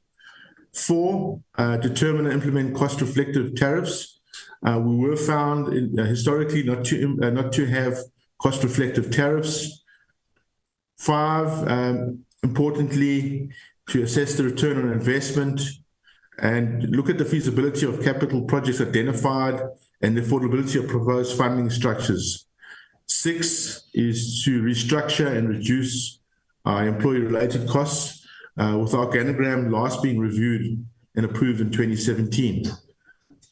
Number 7, strategy is to review the commission structure and profitability of our special projects, especially around secondary business. Number 8, and also importantly, adopting IT and technology in our business. Chair, I'm happy and proud to indicate that we have a good relationship with the Amatola district municipality. Historically, they were a poor payer, but through numerous interventions from the Office of the Premier and Treasury, we can happily say from 2019 to 2020, Amatola district paid us 80 million rands. In the last financial year, they were able to pay us more than 143 million rand. And in the first quarter of this financial year, they've already paid us over 56 million rand. So we need to acknowledge the working relationship with the district municipality. Also in this regard, to indicate that Buffalo City itself, the metro, is actually a gold medal payer. So within 30 days, they do settle their invoices. Similarly, with our department, we have an arrangement in place, and we're steadily increasing our payments for the raw water extraction. Chair, the next slide just talks to our arrangements. Since June of this year, we have entered into the debt relief scheme that the department offers, and we've also offered that to ADM in regards to historical debt. We then envisage that our unacceptable current ratio of 0.69 for the last financial year, with the debt write-off and relief scheme, we would then improve that ratio to 1.78. This is very important, Chair, to ensure that Amatola Water is a going concern, an area where the Auditor General flags our very fragile financial situation.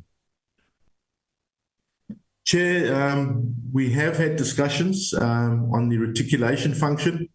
Historically, when Amatola Water was was set up in the late 1990s, just after democracy.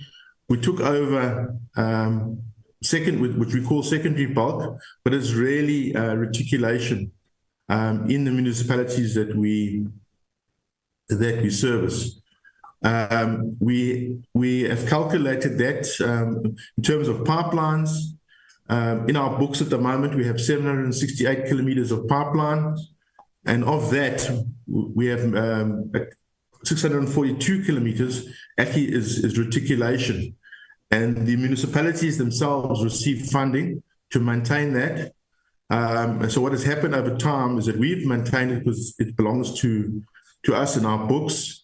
And our discussions with the department and to the minister is that we then have applied for funding to refurbish this infrastructure around pipelines, reservoirs, and pump stations.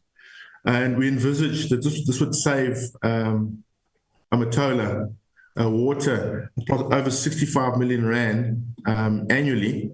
And this would go a long way to alleviating our financial pressures and challenges. Chair, we also indicate on this slide, like any water utility in the country, we have a high proportion of water losses. We've measured the total water loss for Amatola Water at approximately 16.42% over a 10-year period. And even the last financial year, we were sitting at 20% water losses. Unfortunately, Chair, this cost us over 43 million rand, but we do indicate that we are putting in measures in place because we do recognize the impact both financially and on our environment on water losses. So we have developed a water conservation demand management implementation program that seeks to bring about a reduction in the distribution losses. This program will also includes, amongst other things, meter calibration, repairs and maintenance, and an active leak management. We do implement this program with the respective water service authorities within our region and our province. Chair, yeah, on that, I just also, like any water board and water utility, we do have the challenge of illegal connections on the network. Chair, the next slide is quite a busy slide on figures, just to indicate then on the eventual handover of the reticulation, when it happens, there will be then a slight markdown in our tariffs, which are marked in yellow. Chair, in terms of strategy 3, we acknowledge that we have aging infrastructure and the theft and vandalism that is quite rampant, especially in our rural areas. Our pump stations are also in deep rural areas. We also have had, especially at Ndlambi, at our plant there, the high desalination costs, and then the high level of theft, mainly on the remote pump stations. Chair, we are strengthening the repairs and maintenance to deal with these challenges, and importantly, where we can use technology like drones and cameras to protect our infrastructure, we have done that. Chair, in terms of strategy 4, looking at our tariffs and our costs, yes, we have cost containment measures and are being monitored, especially around overtime, the use of consultants, fleet and fuel, and energy consumption. We then indicate that the reticulation costs will go along forward on our cost containment. Chair, strategy 5 of our turnaround really looks around funding for our infrastructure. We have had interactions with Infrastructure South Africa.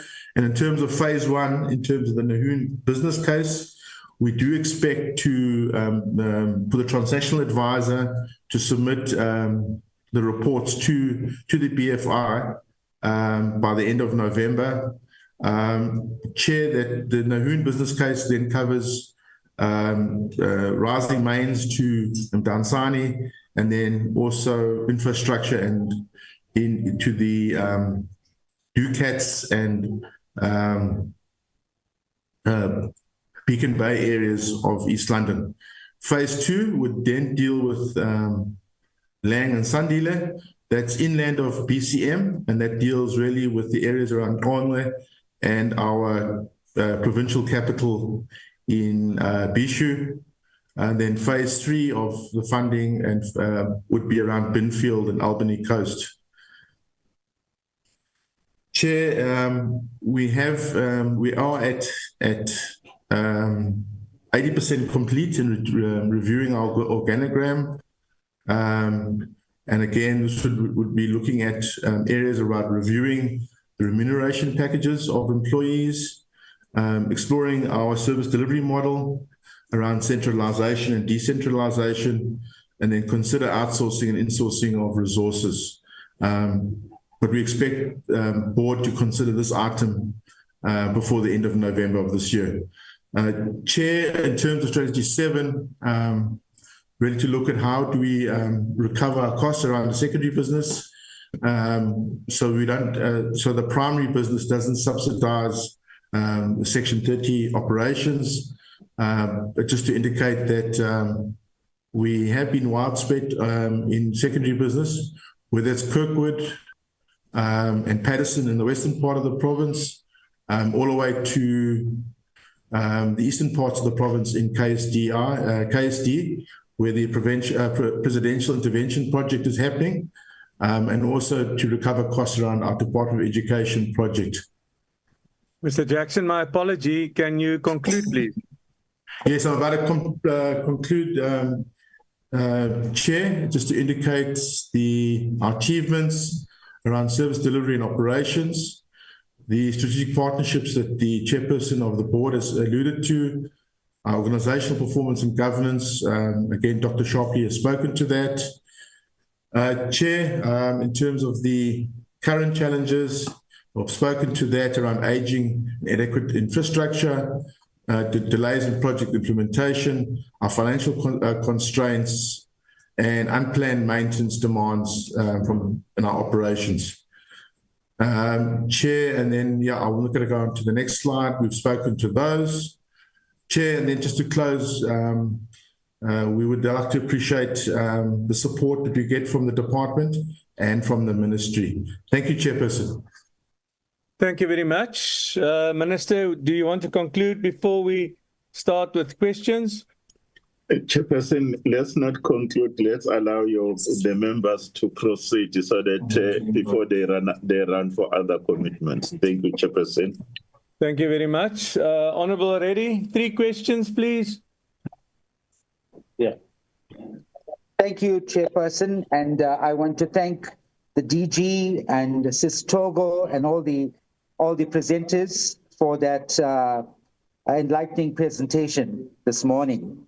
My questions relate to, number 1, the board assessments that Sis Togo spoke about. You know, I was in a board, as you know, and to be quite honest with you, these assessments were a joke. It was a very simple thing, like a tick box exercise that we used to do, and I don't know what purpose it served. Perhaps Sis Togo can present us with the standardized reporting template where members themselves fill these assessment forms. It's like asking matriculants to write an exam and score yourself. That's exactly what these assessments are all about. So I would not place too much of emphasis on the feedback that we are getting from board assessments, because I think what we want to know, and it's an excellent idea, but if it's done correctly, we want to know what value do board members add to the entities. Are they having a 5-hour meeting, drinking tea for 4 hours and talking for 1 hour and then claiming 5 hours in fees?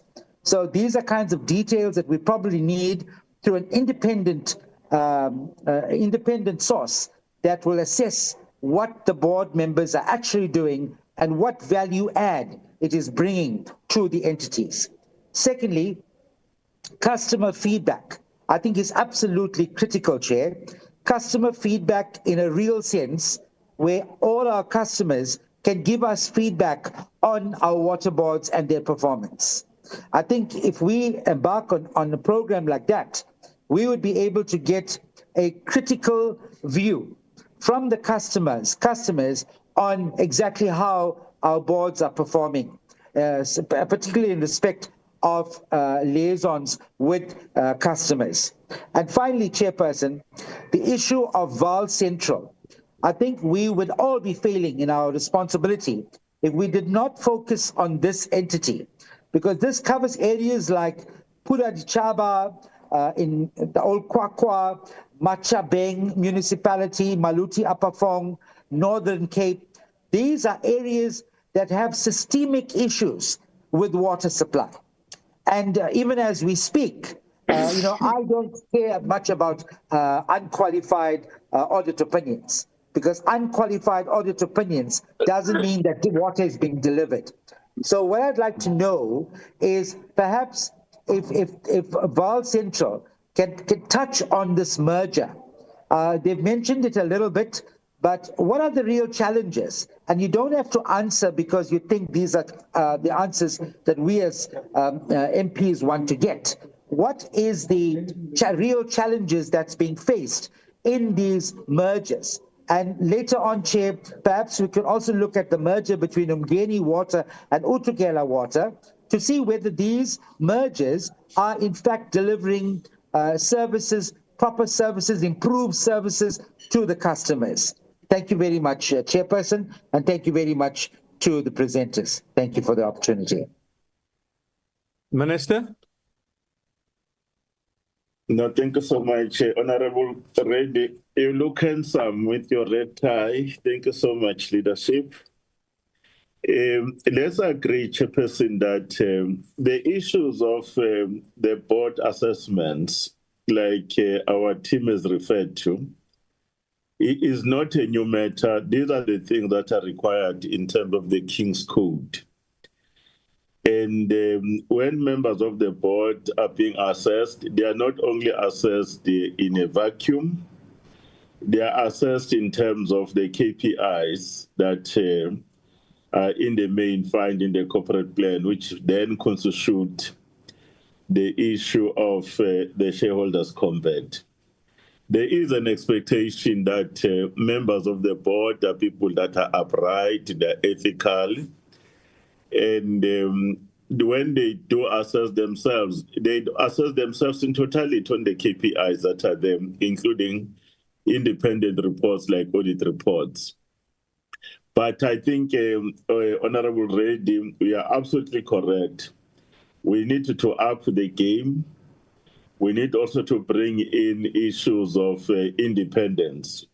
Because remember, when you're a board member yourself, you will have done your assessment, and then the chair of the board will do that. But also on our side, we do look at the report. On the issues of customer feedback, all of them, they do have a mechanism of the feedback that they get from customers.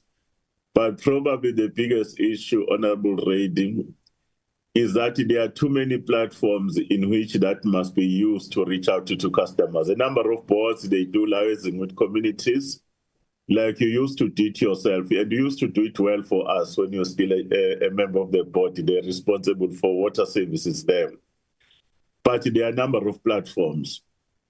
The only issue that is always been a problem is the ability to respond, the capability of these entities. Can they respond on time? But one matter of a caution, Chairperson, the customers in our case, when it comes to these water boards in terms of primary function, is to provide bulk and ensure that it is an assurance of supply in terms of the SLA that they will have signed. And most of our times, the assurance of supply is very, very steep, is at 98%. and most of our water boards, they do meet it. And then there's issues of water quality. There's not even a single water board water treatment works in terms of the bulk system that doesn't meet the SANS 241 standard. At least we know that in the areas where water boards are providing, you'll see those drop reports, especially the blue drop report that we need to look at. But then there's that other part of looking at the entire value chain that involves that involves municipalities. But the liaising within the customer feedback is also looking at the tariffs. That's why the reform says we must look at the entire value chain. And maybe the issue of the Vaal Central, the DG will come in, but the real issue on the merger that we had, all the mergers had an implications in the main around the staff complement. There were too many people that came in from Sedibeng, and most of them, they went to the Vaal. And at the very same time, there was issues around the regrading, and the issues of skills and the issues of culture. But the other biggest issue was the liability that existed that continues to escalate in one municipality, and then also the question of the asset-based. And you could see the DG under the guidance of the minister then now and then in the previous administration, those support interventions that were made. But most of your points, I take them that they are urging us that let's look at areas of improvement, and we're open to those ideas. Maybe we can just allow Sean on the last matter of the Vaal Central, because we are the one who are actually a custodianship on behalf of the ministry, just to try to get them to be on the right level. But there is some element of stability, but especially on labor matters, the asset base is still not at the level where we need, including the deterioration.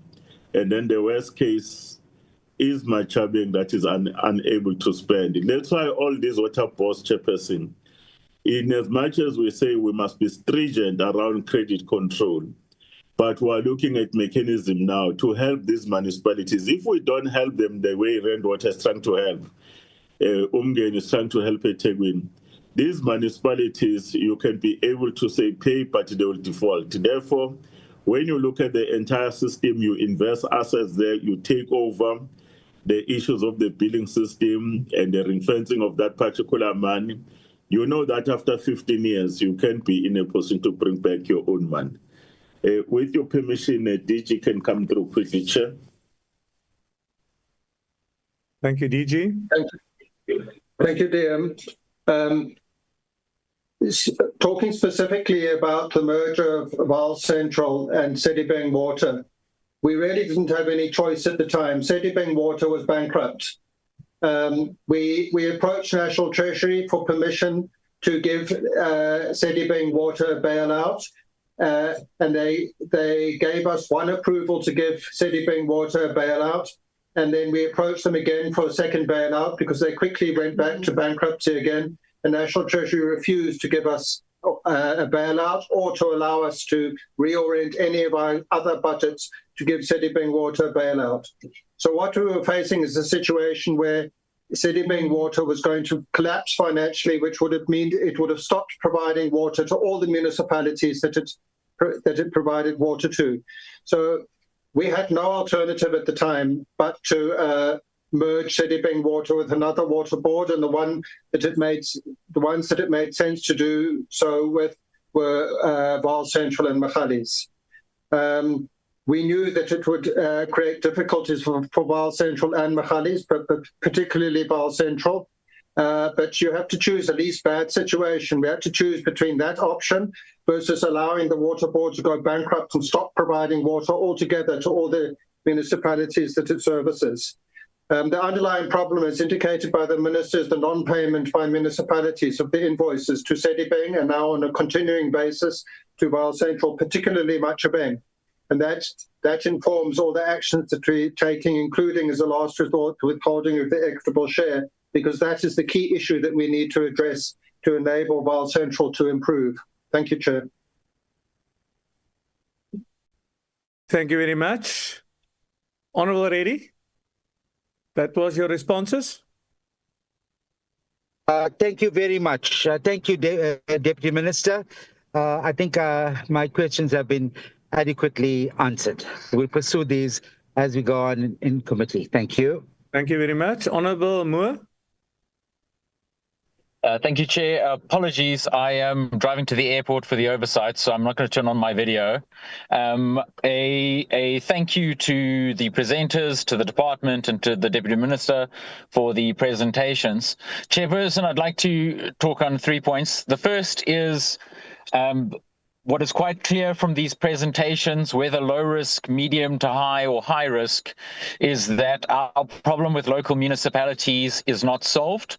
And whilst our interventions have been critical, and let me be clear, I'm not criticizing the department on this or the water boards, because they are intervening to try and solve the problem of non-paying municipalities. But what is clear is that this isn't currently working. And to be honest, Chair, it's not working on multiple sides, because I'm going to use some examples from Randwater's side. Randwater's got a growing burden with some of its municipalities, and I'd love to say smaller municipalities, but I see that both Ekurhuleni and Joburg show up there with significant capital. But Merafong is an easy example that we go to a lot, and I'll also talk about Victor Kanye to say the Randwater have come to arrangements with the municipalities to try and get them to pay or agree to pay a certain amount. But the reality is they aren't working for the residents of those municipalities who go without water. And long-term, that is a problem.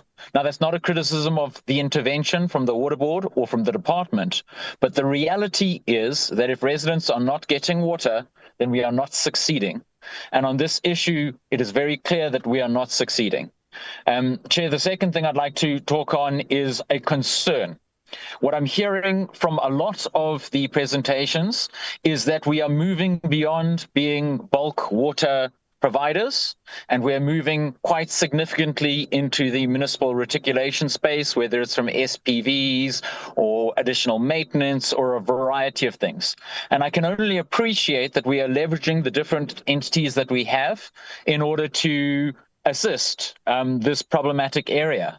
But we've highlighted already from Honourable Reddy's comments regarding Vaal Central and the merger of Sedibeng into Vaal Central. And I understand the need of that, but it does show a challenge with this idea of, well, we'll merge non-functional entities or things into our functional entities to try and make them work. And in doing so, we risk the functional entities.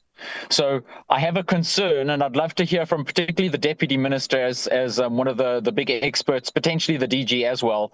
Is there not a concern as we move further and further out of our focus on bulk water provision that we could mirror this challenge by taking on municipal debt, municipal challenges? And I highlight Eskom does serve customers directly in a similar manner that we're looking at. And Eskom struggles to get payment in exactly the same way that the municipalities do, and build greater and greater debt. So there's no reason a water board should be expected to be more successful than a municipality in getting debt to be paid.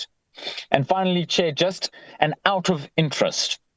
We're looking at these business plans and everything else, and I've noticed that a significant amount of money seems to be spent on marketing of the water boards as entities. Now, their customer base is very solid. It's the municipalities. Largely, they don't need to advertise themselves to residents because the residents don't buy from the water boards. They buy from the entities. So I'd really love to know, as an example, because I happened to read one earlier, maybe I can get from Randwater, what is the size of your marketing budget and what is the intention here? Because it seems like we're spending a huge amount of money on marketing that potentially could be used to help. I suppose in Randwater's case, they are in a good financial place, which is why I can pick on them a little bit. But what is the purpose of this marketing and how large are the budgets? Are they necessary to be that large? Thanks, Chair. Minister? No, thanks, Chairperson, and thanks to Honourable Moore. Honourable Moore, we, as the leadership of the department and the ministry, we have came to a realization that After 30 years of democracy, municipalities, they played their part. But the delivery remotely, Chairperson, of the municipalities and the current levels where they are is not going to work, Chairperson. Municipalities in the main, they have actually have collapsed. If we know that there are these 144, and only 105 of them are actually in a mess when it comes to provision of reliable water and sanitation. And we had to say, but what do we have to do differently? That's why, working with yourselves, we have been very pleased that you are supportive. Now we have just looked at the amendment of the Water Services Act, so that the issues around the Section 19 and Section 20 of the Water Services Act, what is implied there is explicitly where the Water Services Authority function and provider function, introduction of performance-based contracts, issues of licensing. Those are some of the reforms. If we don't do them, Honorable Mom, the reality is that South Africans' rights around access to water and decent sanitation will continue to be violated. But not only that right, but also the other socio-economic rights, because if you have water, you unlock certain opportunities.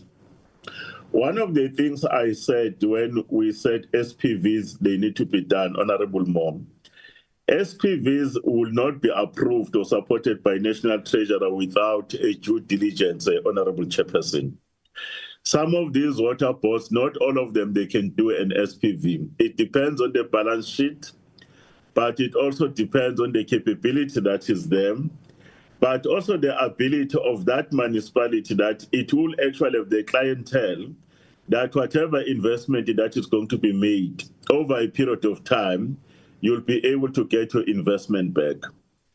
And that's why we've always been very careful that everybody can just apply to be within the SPV. But that utility model, that discipline of the ring fencing of the budgets is one of the things, Honorable Moore, that we must insist. I know, for an example, that you have been very, very firm, including the entire portfolio committee, when you say, Johannesburg, why are you selling so much water? But that money from water, you don't ring fence it. Just that matter of discipline. Because trading services were not taking over. It must be done in that particular way. In the short term, Honorable Mo, our attitude was to say the credit control mechanism must be respected. Like you see the multiplier rent water, a current account must be paid, the debt you must get into a settlement agreement, you honor it. And if you honor it, there are other mechanisms that are being looked at, for an example, interest, including the dispensation that is being done. But we're quite aware that what we are doing is a short-term, Chairperson. The reality is that many municipalities are down and out, and this national government can't just sit. That's why all these other matters we've said, do SPVs, do concession. Remember, even private sector there in Mukhalakwana, they came on board. These are other mechanisms we do. But in the short term, Honorable Mom, we're not going to see the results. That's why we need to stabilize the situation. I was saying to people of Mfuleni when I was with the chair of the board, they must not think that now rainwater is taking over, that everything they will start to have water there. The damage there, Chairperson, you know, it spans over 25 years. How they destroyed Mfuleni. I don't want to discuss the destruction that has happened around Machabeng over quite some time. They are at that particular point. But I fully agree that we're not going to be going in there trying to take a problem of a smaller organization and then bring it to the other organization and think that it resolved. Therefore, due diligence and a clear growth plan is at the minds when these decisions that are being made. And not every area will qualify to have an SPV, but there will have to be a delivery remotely. But what is non-negotiable is the ring fencing of trading services, fixing of leaks, changing of all these other things we have said. I'll allow the chair of Rand Water, Ntate Mnyokolo, to speak about his marketing as we were saying, in as much as they have all our support because of marketing now, that they are also taking their expertise into Africa. But equally, they must market themselves, because other municipalities, is not compulsory for municipality chairperson to take them. It's not compulsory. They need to showcase it, but it must be more measured so that at least it is managed in a proper way. Thank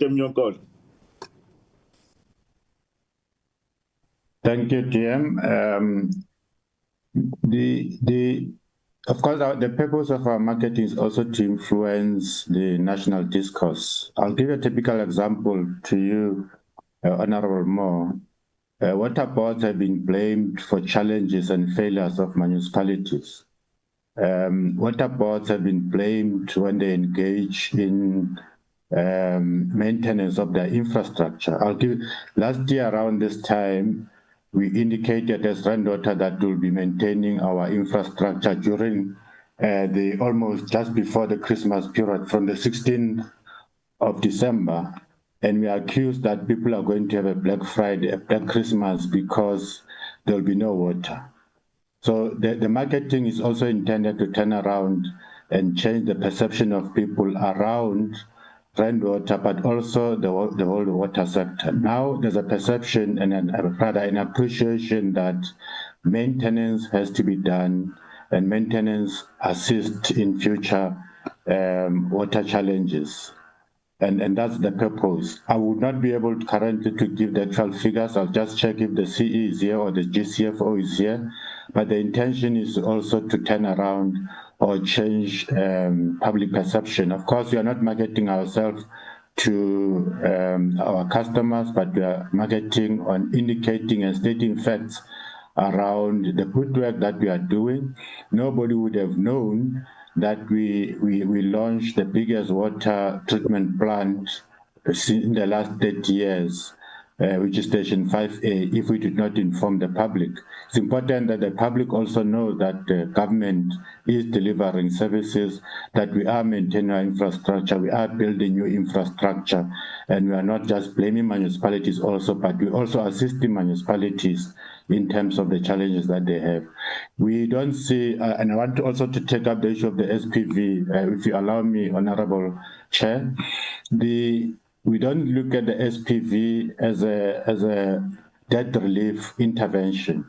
It's our own survival as water boards. If you remember, there were 19 water boards at some point, and they're only left with 7. And 2 of those are actually suffering, which is Magalies Water and Vaal Central. So what we are trying to do is to move into spaces, and that for us is an opportunity as people that are water traders. We are experts in water, and we think we can assist municipalities either as service providers or through a joint venture with municipalities. Challenges in municipalities include lack of maintenance of infrastructure, and we think because we have developed a template of infrastructure maintenance, we can assist those municipalities. They don't invoice their clients. We think we have the expertise to do that. So the SPV model and any other model or intervention is intended to ensure that water boards are sustainable in their own right. We don't want to lose many more water boards if we have lost others previously. Thank you, DM, and thank you to the Chair. We'll ask Sean to conclude, the Chair. Honorable Moore, on the first point that I mentioned, if there are gaps I've made. Thank you very much, DM and Chairperson. I agree with Honourable Moore that we need to be careful with water boards playing roles in water services provision. In the part of water services provision, the distribution, which is a municipal function. We need to be sure that before water board does that it has a strong enough balance sheet to support it, and that it has the necessary capacity. And that's why we're very comfortable with Randwater creating the SPV with Mfuleni local municipality. And our other water board, which we think has sufficiently strong balance sheet and capacity to do that kind of thing for now, is Umgeni Utugela Water Board. but we would have to be very careful with a water board that has a very weak balance sheet and is still in somewhat of a precarious financial position to get involved in something like an SPV with the municipality. But what Rand Water is doing in getting involved with the SPV with Mfuleni is very much in line with the amendments to the Water Services Act, which we presented to the committee at the last meeting. We need to build up a database of alternative water service providers in South Africa so that we can move beyond the current model of almost all municipalities only using internal water service providers as the delivery mechanism, so that we can draw on the skills more broadly in society. And the Water Services Act in its current form says that water service providers can be any legal entity, and even specifically lists water boards as potential water service providers. Then with regard to the ability of the SPV or these kind of alternative service delivery mechanisms to collect revenue better than the municipalities, I think there are examples which show that it can be done. For example, the two concessions which are operating in Mbombela and in Ilembe have revenue collection rates of over 95%, both of them. One of them is very close to 100%.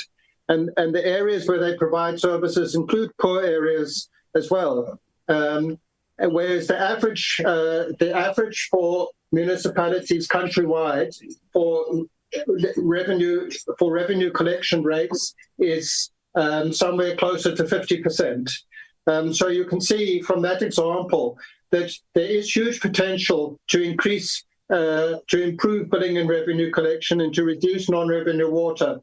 And we are confident with the detailed feasibility study that Rand Water has done for the SPV, with their skills that they'll be bringing to the SPV, that they will be able to hugely reduce the non-revenue water of Mfuleni, which is currently around 75%.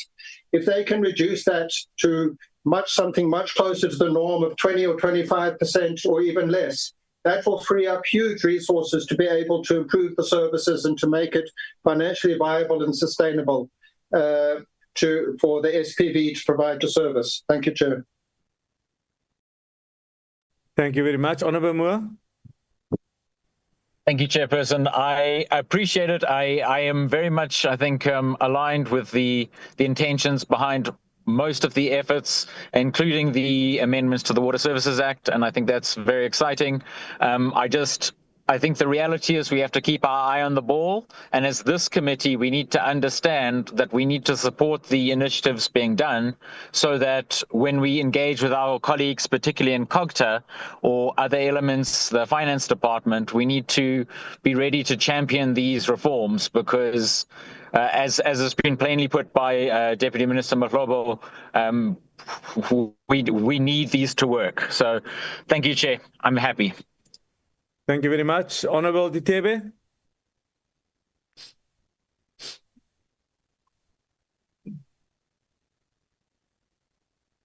Honourable Ditebe, it seems we've lost him. I'll go to Honourable Kegakilwe.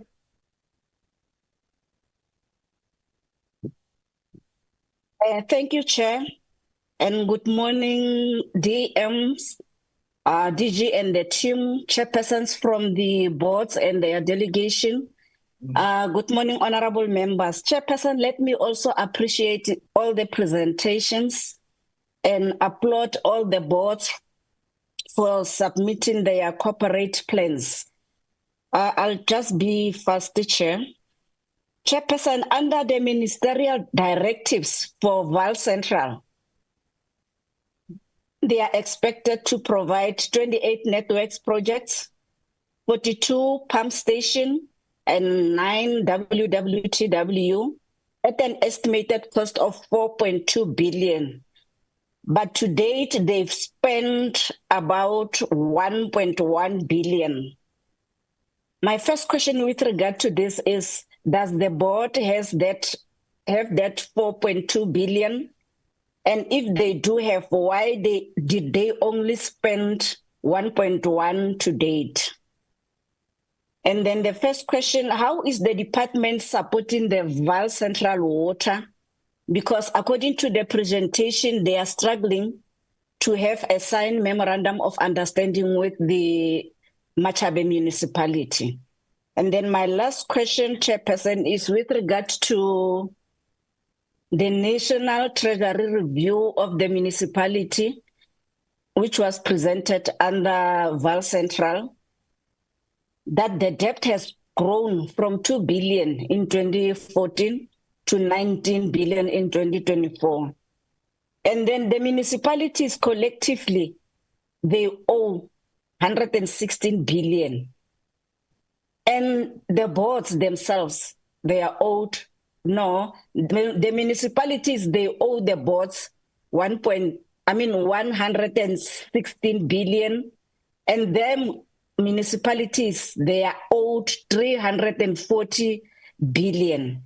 And out of this, the government departments, they are owing about 19 billion. So how can the government departments owe the municipalities and nothing is being done about that? Chairperson, I will then propose that the department engage all other departments that are owing the boards or the municipalities so that the municipalities can be assisted. I think that is all that I wanted to know. And then the last one with regard to this one is just a silly question, Chairperson, because we have seen government bailing out other state-owned entities, and we have just heard that Sedibeng was bailed twice. So I'm not sure if is it not possible that the department start engaging Treasury to try to bail out the Vaal Central. Thank you, Chairperson. Thank you. Caller. Thank you, Honourable Member. I think you just made some mistakes on your billions, but Minister? No, as a principal, Chairperson, thanks to Honourable Gerhard. As a principle, there's a discussion at cabinet level. I know that the Deputy President and in the IMC where ministers and ourselves we sit, the decisions of payment of municipalities has been taken that all those who owe municipalities must pay. But equally, municipalities must pay the water boards and they must pay ESCOM. And the water boards must also pay the department chairperson. And we just have to monitor that work, including yourselves. You've been very, very helpful. You have called Treasury and ourselves and COGTA. The culture of payment in South Africa is the right thing to do. The other issues around the ministerial directive, I will ask DG, and DG is also supported by Dr. Mate in some of these ministerial water services interventions. And then probably DG will also allow Dr. Ntili to come through. I know he has been working with the provincial government there just to ensure that the Vaal Central does have a memorandum, an SLA. In other words, they enter into a contract with Machabe. Dr. Phillips, Chairperson, will help us. Thank you, and the team. Thank you. Thank you, Chairperson. Firstly, with regard to the question about government debts owed to municipalities, it's an issue which it falls under the Department of Corporative Governance. They are engaged in a process together with National Treasury of engaging all the national departments with regard to paying their debts to municipalities. So it wouldn't be correct for us to start a separate process. We also consulted and invited to some of those meetings between COGTA and National Treasury with regard to getting municipalities to pay the debts. But the one comment that I have there is that the municipality should be engaging in the same credit control measures against those departments that our water boards are engaging with against the municipality. So if a department owes a municipality money, then the municipality should take credit control measures, which as a last resort should involve cutting off services to that government department until they pay. The same principles apply with regard to debt owed to water boards. With regard to the Section 63 interventions, as I indicated when we presented on the amendment bill, the current Section 63 in the Water Services Act is limited and is, even though it uses the word that we can take over a municipality if it's not performing the water services in the municipality, that's not practical, and we don't have a budget to do it, and it's probably not constitutional. So we haven't, with all of our Section 63 interventions, we haven't taken over the provision of the service in any municipalities for those reasons. What we do is when we do a Section 63 intervention, we have quite intensive support to the municipality in terms of grant allocation. So those municipalities under Section 63 tend to get more intensive grants and larger grant allocations from DWS to help them to address the infrastructure causes of their challenges. So, for example, I think Kopanong was one of the ones mentioned. Was it Kopanong? The municipalities mentioned, and Dietmar in the meeting has information on the amount of grant allocations to that municipality. I think it might have been earlier in the meeting, one of the honourable members, I think Honourable Reddy, was referring to specific municipalities in the Free State, Machabeng and others, which had been under Section 63. So Dietmar, maybe if you can just talk to that municipality as an example of how much grant allocations we provide. And then what we also do under Section 63, if the municipality has a record of finding it difficult to spend allocations, then we also ask our water boards to assist, and we sometimes channel the increased infrastructure grant funding through the water board to assist, so the water board can assist the municipality to actually implement the projects. Dietmar? Okay, no, thank you, Dietmar. No, we specifically, we got Vaal Central Water Board to assist through the relevant sections, but not specifically Section 63, but in Malutia Pafong and in Machabeng. I don't have all the exact figures ready now. In Kopanong, there was also at some point a consideration to look into Section 63. The province at the moment is under administration, and there's Section 139. There was a suggestion made earlier that one should maybe look into that Section 63, and I think the DG rightly put it there as well, that the province is at the moment providing quite a lot of support to that municipality, although not at the moment with Vaal Central Water as implementing agent yet. They have been looking into that as a possibility, and they've made some arrangements in that regard already. But at the moment also there are limitations in terms of that increase in funding that is necessary to effectively implement the Section 63.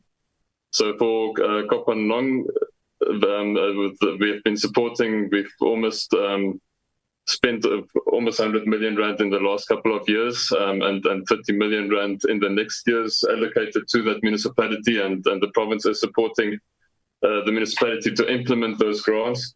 But in order to implement a full Section 78, one would need to then considerably increase that as well to make it effective, and there's simply with the current environment not sufficient budget for all of those type of interventions. Thank you. Thank you, Chair. Water Board, would you like to add? Yes, Chair. Let them add with Dr. Ndid on that SLA with Machabeng.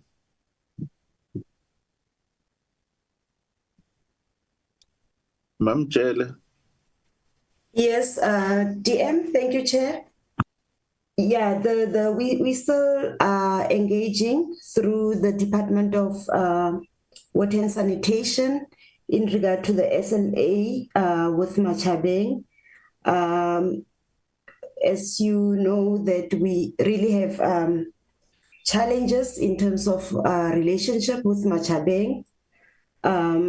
So it's not an easy process, but we are still continuing to engage and to try and finalize this SLA. Thank you, Chair. And on the question of the 1.6 billion that you've spent out of the 4 billion, can you answer on that as well? Okay, yes, Chair. These are multi-year projects and they are funded. So the 4.2 billion, it's a total cost in terms of the entire projects. It's an estimate. So every year the department would allocate a budget towards it.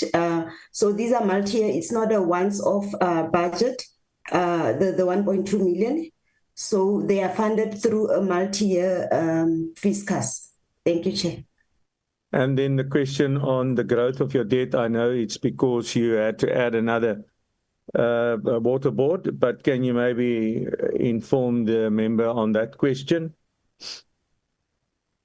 The growing debt, for example, with Machabeng, remember they are not even honoring just their monthly bill. So obviously with interest and that, it will accumulate over a period of time.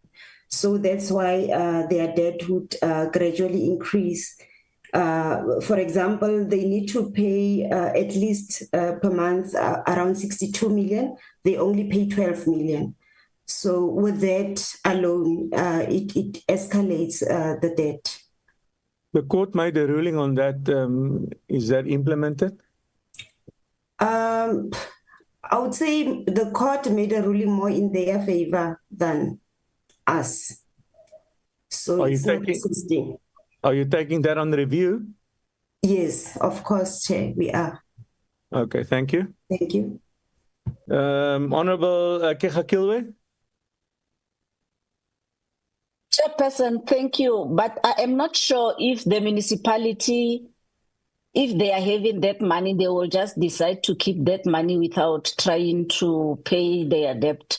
But I just want to find out, because once we were told that the department is providing support to Machabeng and Free State as a whole, what impact is their support bringing, looking at what is exactly happening at Machabeng currently? Thank you, Chair. Deputy Minister? Chairperson, we have taken a decision. We'll keep the committee informed. There was a discussion between the Premier of the province, the MSC. I was in Free State about 2.5 weeks ago, including the challenges of Maluti and including this one. We are going to be tying it down, but we are absolutely correct that the board will have to consider appealing. It sends a wrong precedent on the law of contract, Chairperson. It sets a wrong precedent because ultimately we're going to be directed, if unintendedly so, to provide water without looking at issues of sustainability. That was one kind of a case, and I think that the DG and Dr. Ndidi must just come closer to support the water board, including Sis Togo. But this one, on behalf of the minister, we are actually working with the situation. The situation in Machabeng is not okay, and we have to find a long-term solution. And these matters of trying to collapse our institution like they've collapsed the municipality, they are undesirable, Chairperson. DG? Thank you, Chair. There have been further legal developments between Machabeng and the Water Board. I'd like to ask Lindela from Sis Toko's section just to briefly say what are those more recent legal developments. Lindela? Thank you, DG, and thank you, Honorable Chair. Chair, on the 15th of July 2025, there was a second interim award regarding the payment that is required from Machabeng, which is 62 million per month in terms of the services that they are getting, even though it's still below from the 70 million.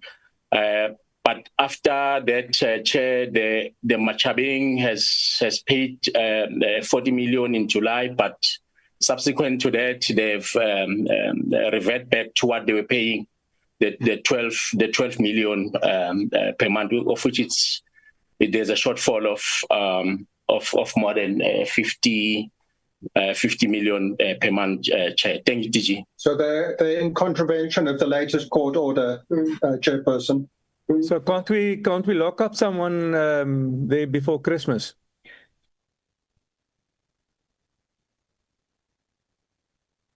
The DG and the CEO, they will look at the issues of the contempt, Chair. Yeah, I think so, because otherwise they won't learn, Deputy Minister.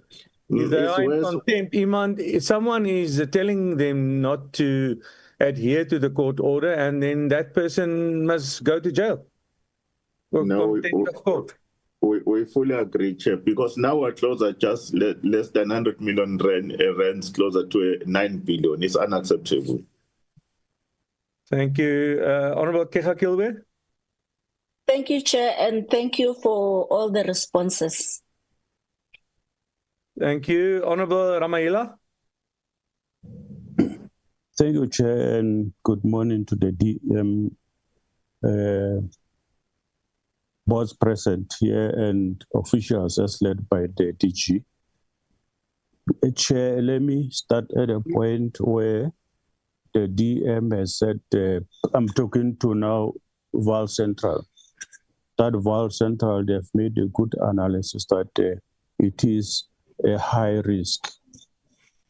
And in the presentation, they also have indicated that payables exceed current assets. And now when you go to, do you want to establish the acceptable ratio? You are going to divide your current assets by your current liabilities. And as you do so, it should give an answer that says you are within an acceptable ratio or not. My suspicion is, as we speak, they might be at the ratio which is at less than 1. And if they are at the ratio that is at less than 1, it means they are in a financial crisis. Because in terms of norms and standards, an acceptable ratio should be that one of 1.5 to 2. That is highly acceptable. So as we speak, at what liquidity ratio is Vaal Triangle, sort of Vaal Central sitting at? The answer to me is very important, because this answer gives us a dipstick, a real dipstick of enabling, equipping us to have a deeper understanding of the financial situation of Vaal Central. I'm saying so, Chair, because Vaal Central is operating, they've budgeted for a 40 million budget deficit. This 40 million budget deficit, plus their debtors book, it puts them in a more deeper financial crisis.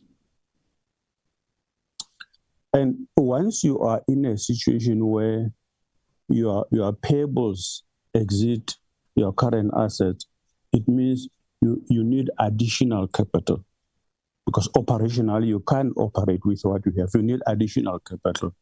And there's not been an indication here as to how are they going to get an additional capital. Now, and then my question also will be that, Chair, is their debtors book bankable? What I mean is that if, for instance, like they definitely need immediate additional capital, if they were to take a decision that they would want to go, for instance, for invoice discounting. Invoice discounting means you go to financial institution, They take your debtors book, they look at your invoices, and they say, no, this is bankable. We can take them, discount them, and pay you a certain amount of money if they are bankable. But the way it is, especially when Machabeng is the biggest client, and the debt that Machabeng is owed to Vaal Central, what is recoverable? Very doubtful. And I'm saying, Chair, you put the 40 million budget deficit, you put the debtors invoice, and from the debtors invoice, they must be able to say to us, from this debtors invoice, we think 20%, whatsoever percentage is recoverable. And they must indicate to us what percentage of the debtors book is recoverable as we speak at the moment. And we talk in liquidity, that is their capability to be able to meet their short-term obligations. And they have said it, they're unable to, right? And if we talk short-term obligations, it means we're talking not anything in terms of debtors analysis, age analysis, not more than 120 days. Anything that goes more than 120 days is no longer a short term. And that now begins to talk to their solvency question. And I'm saying, cumulatively, all this is, it brings me to a point where I must say here, their solvency situation is highly questionable. In other words, let me put it this way. They are in a financial crisis. And no suggestion is made as to how are they going to come out of this financial crisis. I don't want us to come back here at some point if the department does not indicate to us what kind of an intervention mechanism are they going to put in place to salvage this sinking institution that we are looking at financially. Or even the board itself, they haven't said to us what measures are they putting in place to turn around this financial situation of Vaal Central, because they are in a financial distress if they are not insolvent. Thank you. Minister? Chairperson, I will ask the CEO and the chair of the board to respond. They do have some slides that talk to solvency and liquidity that they've furnished. Certain areas are concerning and the other areas what they've done. Maybe the chair, Ma'am Chair, and the CE, if you can come through, and then I will ask DG to come back again, because at a particular point we try to help them, but there's always a limitation. What can we do? Because even the support the DG had to try to formulate with our support and National Treasurer, there is a limitation. But let's start with the board itself. Thank you, Chair. Thank you. Chair, thank you, DM. I'll ask the CE to take us through the technicalities around this issue. Thank you. Okay, no, thank you, Chair, and thanks to Honorable Ramaila for the questions.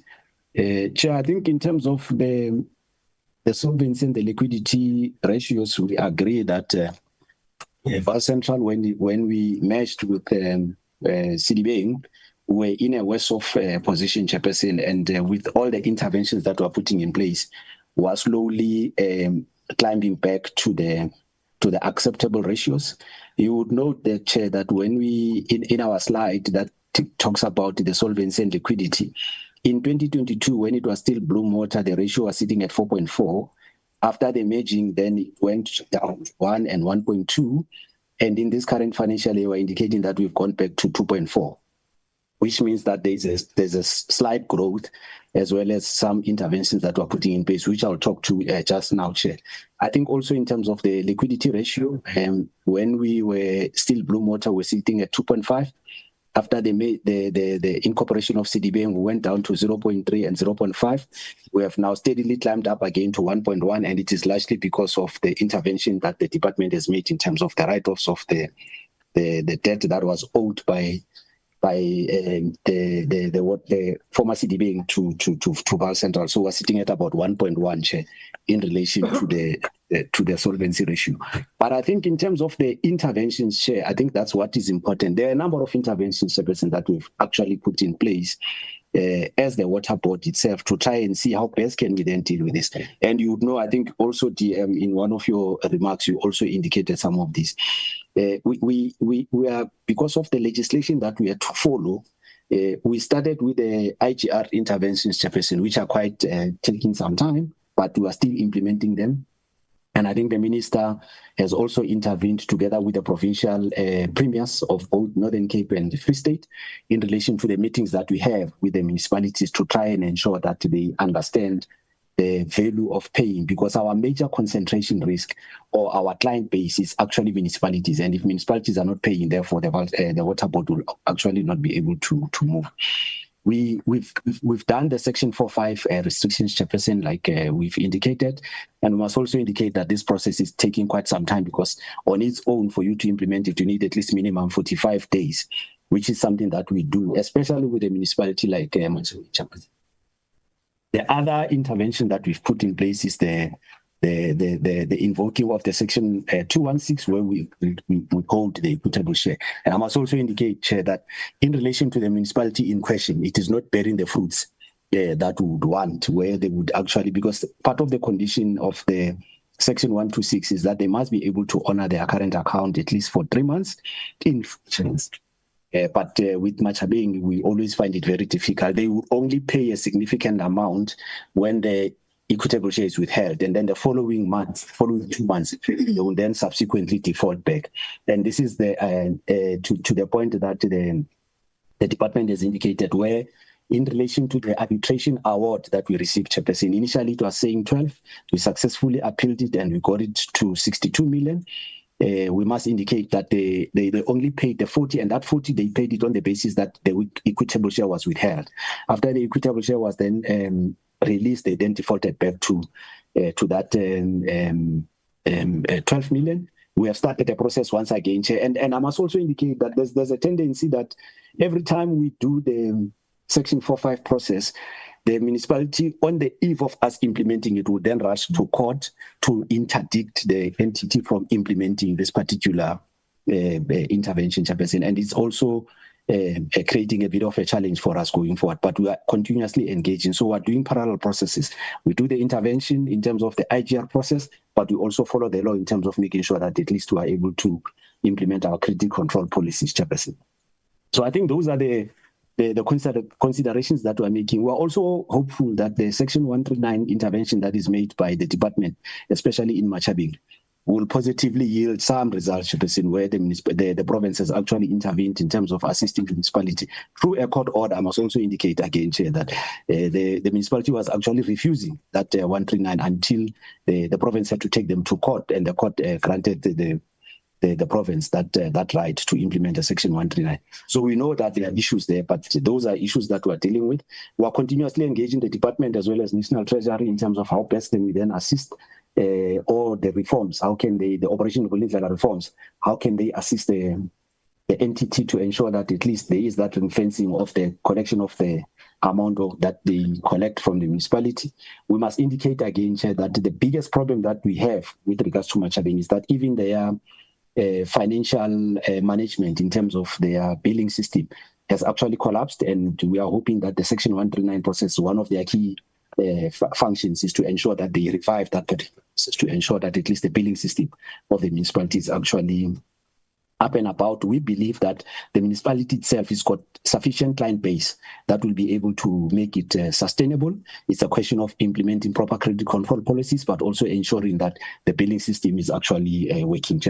And I think those are the few that we are dealing with. Engaged definitely with the municipality going forward to ensure that at least we are able to get the money that is owed to us, Chair. I think I thought that I should just raise those, Chair, as significant measures that we're putting in place ensure that we continue to be sustainable and to be liquid going forward, Chair. Thank you.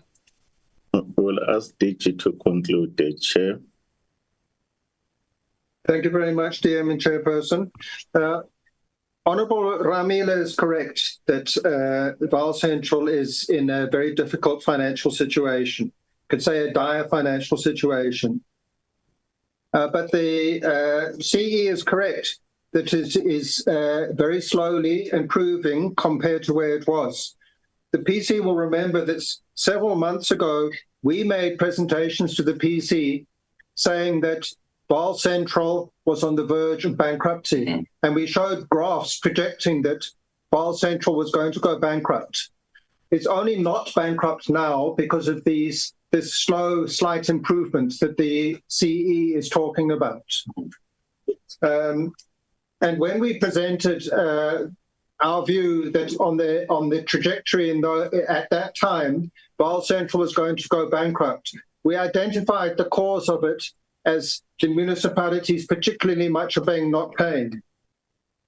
And we talked to the Portfolio Committee about a range of interventions that the department is doing to try and get the municipalities to pay, including working with COGTA and the provincial MECs for COGTA, of our minister arranging meetings, many of which were held, long meetings held on Sundays with the relevant municipalities and premiers and MECs for COGTA and the mayors to emphasize to them the importance of paying. And the water boards themselves have also been taking a number of credit control measures to get the municipalities to pay. It's due to those range of measures and interventions implemented by the department together with the water boards that there has been at least a little bit of improvement, particularly, for example, if you look at Mangong Metropolitan Municipality and its payments to Vaal Central Water Board. But we still have a long way to go, particularly with Matjhabeng. So we have asked National Treasury to withhold the equitable share again, the allocation that will be coming in December, and we hope that it will be done very forcefully and completely by National Treasury this time round, so that we can address this issue of Matjhabeng's non-payment, even in the face of a court order that they must pay. So, Chairperson, there isn't really anything else that we can do as the department as an intervention to answer Honourable Ramaila. We've previously gone to National Treasury and asked for money to bail out water boards in the circumstances, and they've given us a very clear answer of no. You cannot do that, and they won't allow us to reconfigure our budget or to change our budget items so that we can give a bailout to Vaal Central. Doing these interventions to get municipalities to pay is the solution, and that's what we're focusing on in terms of our intervention. Thank you, Chair. Thank you very much. To conclude, I think even the nudging through your suggestion of the contempt might actually propel them to do more. But the Honourable Ramayula, absolutely correct. The numbers, even if we do this short-term intervention, we must sustain them. But their numbers are still not within the range as you would have wanted them. And they still remain high risk, and we need to do extraordinary certain interventions. But there is a limitation, like DG says. Thank you, Chair. Thank you very much.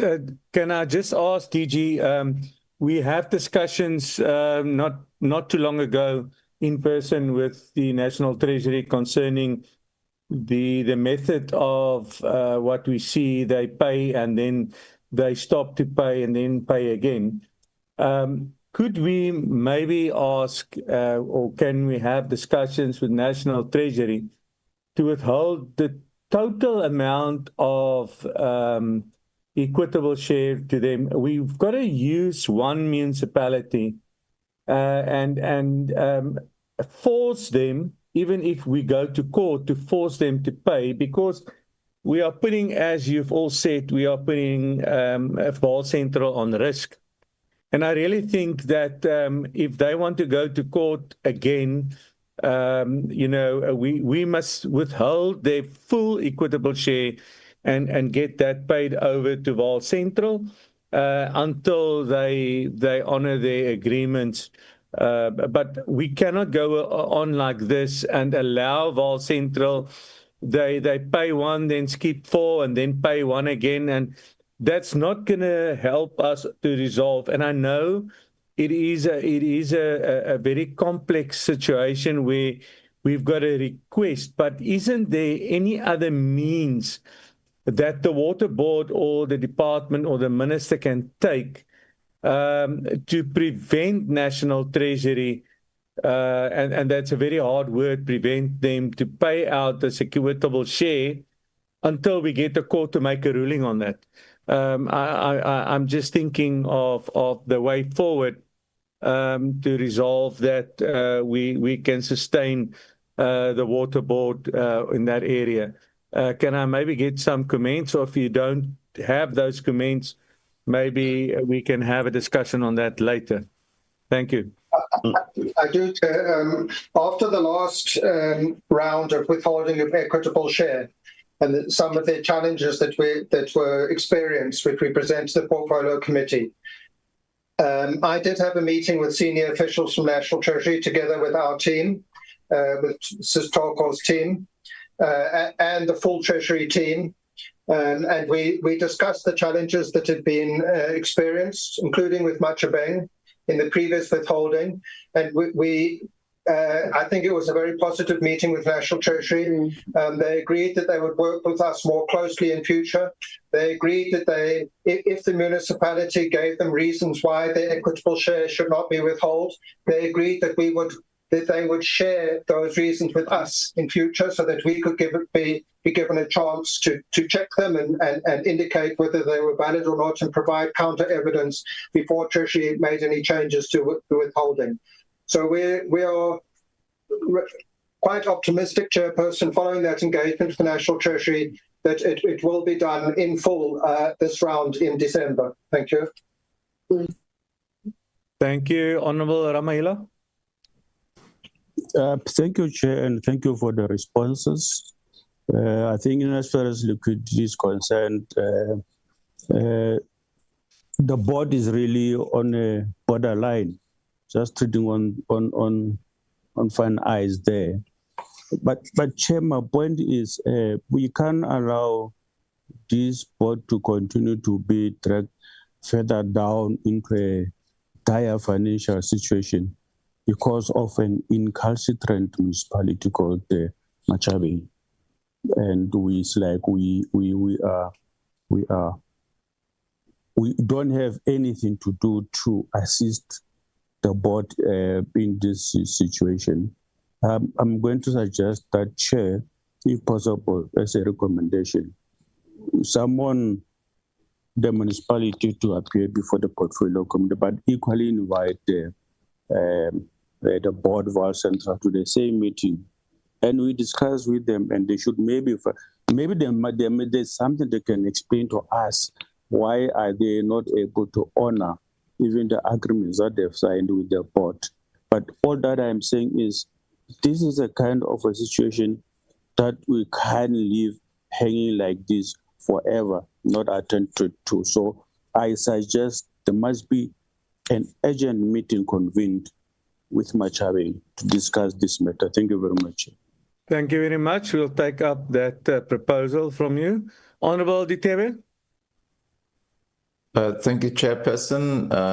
Let me briefly show my face and then I will switch my camera off again. Thank you. Can you see me? I can see you. Thank you. Chairperson, thank you very much. On that note, I'd like to agree with Honourable Ramahila. And the reason I agree with him simply is that we've been discussing this issue of the debt of this particular municipality, not that it's the only municipality that owes the Water Board, but just in terms of the amount of money involved, I think it is important that we understand that something extraordinary must be done. We've talked to all the mechanisms that are used to determine whether the liquidity position of Vaal Central in relation to Machabeng, for example, is a healthy one, and the CE has given a response, and so has the DG on that particular matter. So when we deal with Machabeng, for example, it must be understood that notwithstanding the need for this particular municipality and let's say the water board, and by implication, by extension, the municipality, to have a liquidity ratio that is healthy enough, that is not happening because the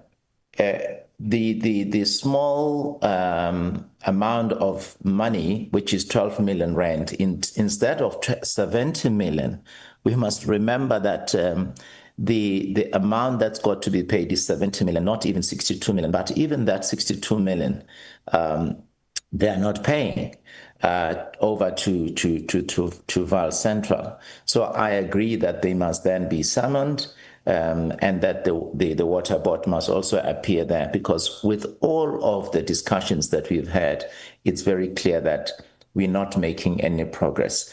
Even the July one is, when you listened, it was 40 million, 30 million short, and thereafter they went back. So they reneged even on the agreement. And remember, they are the ones who insisted on the arbitration process.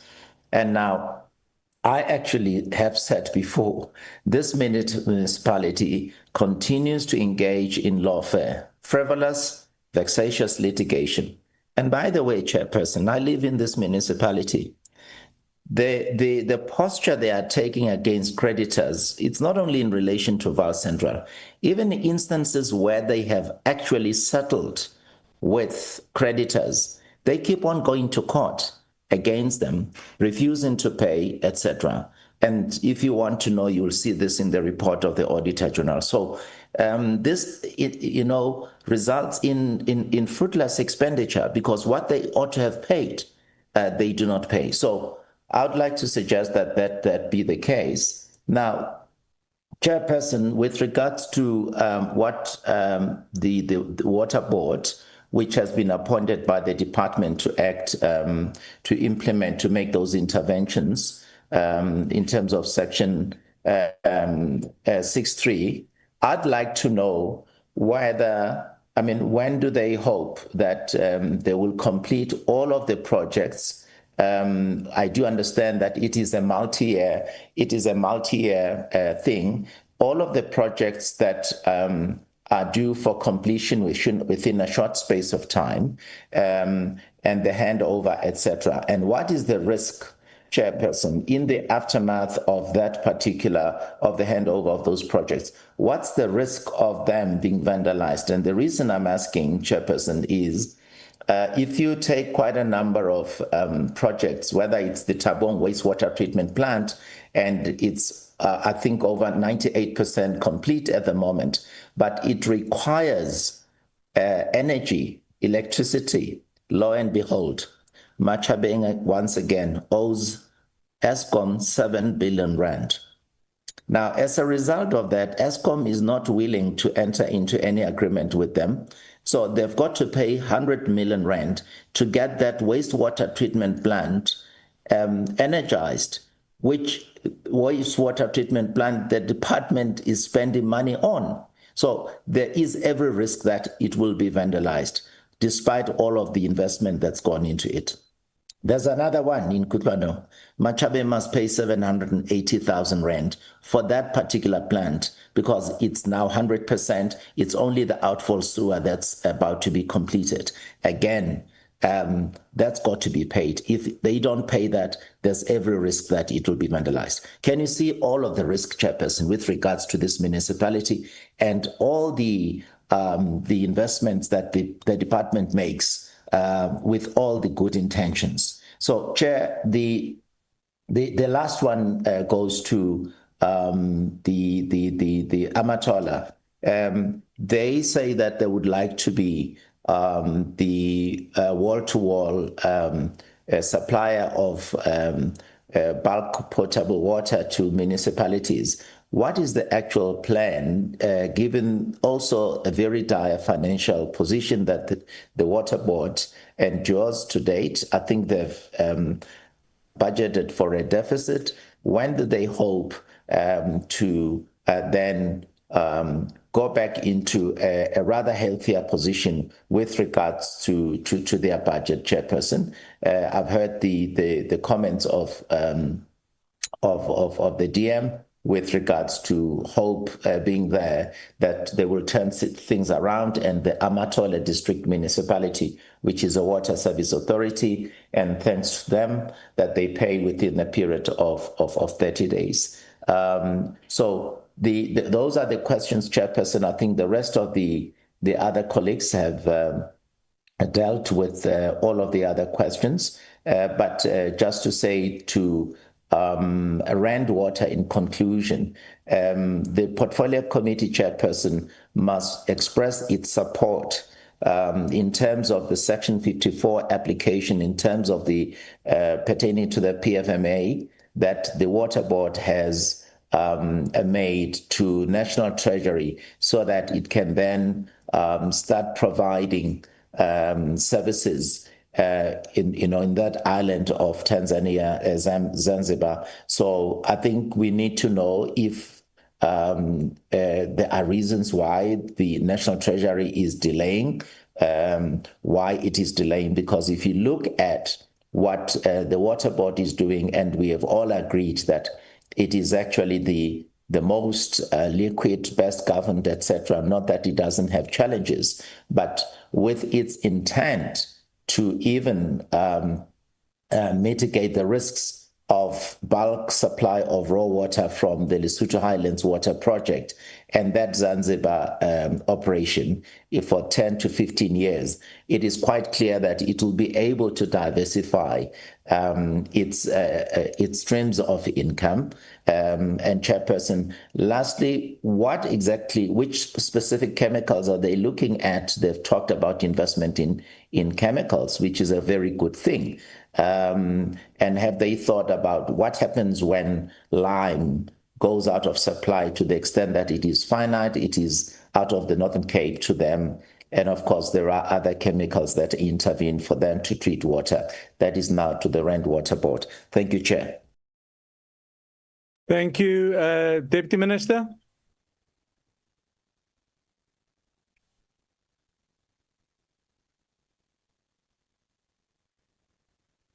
Deputy Minister?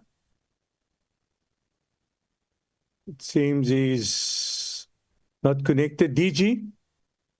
Can we first go to DG? Should we go to Vaal Central first? Yes, please, Chair. Vaal Central?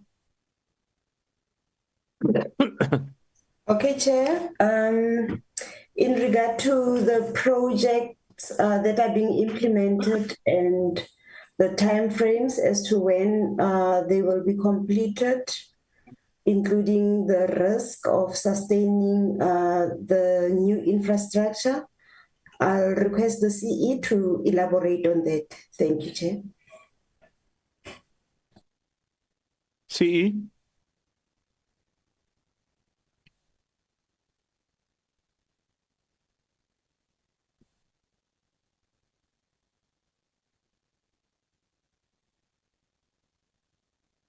CE, can you respond, please? Chair, I don't know what, my apologies. We seem to be having a network challenge, but I don't know whether I should start from scratch, whether all my points that I made were missed. No, we didn't hear you at all.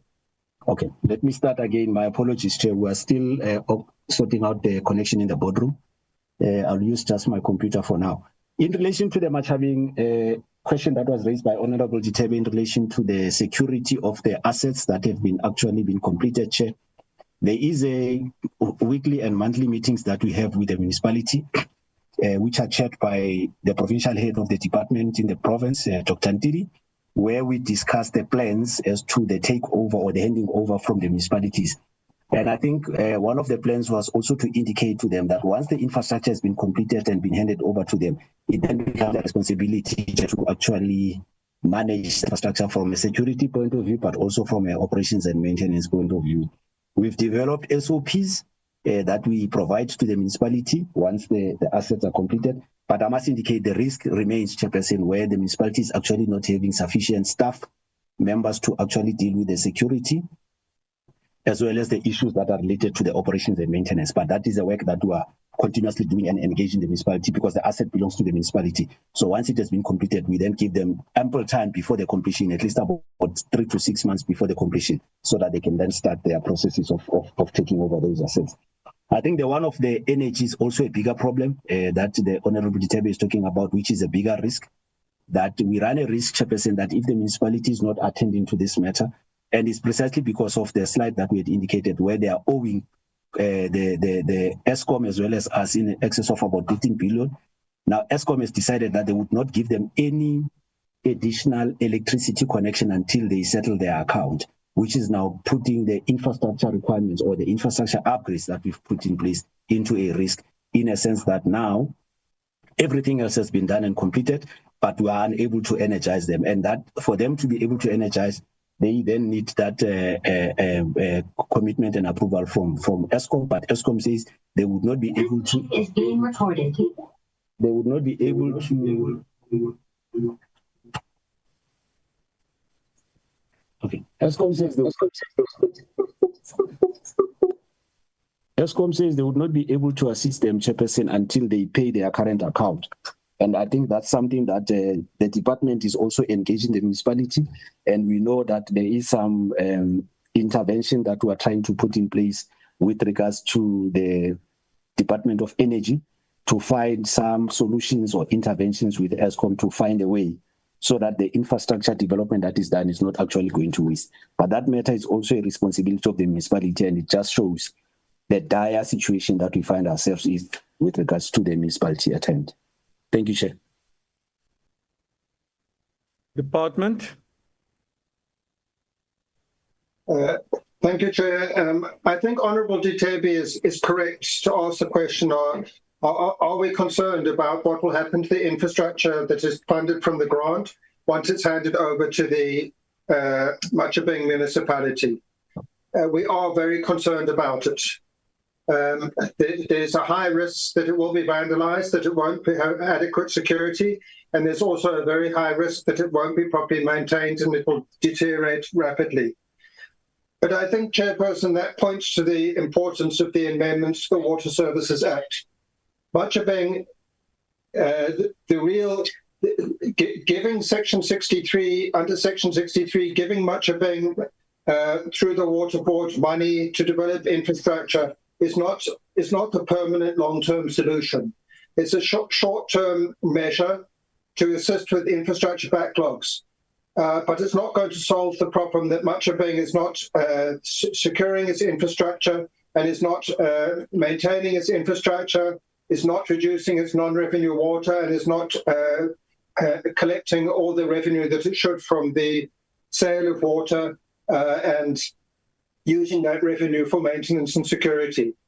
The longer-term solution is for Machabeng to get a competent water service provider.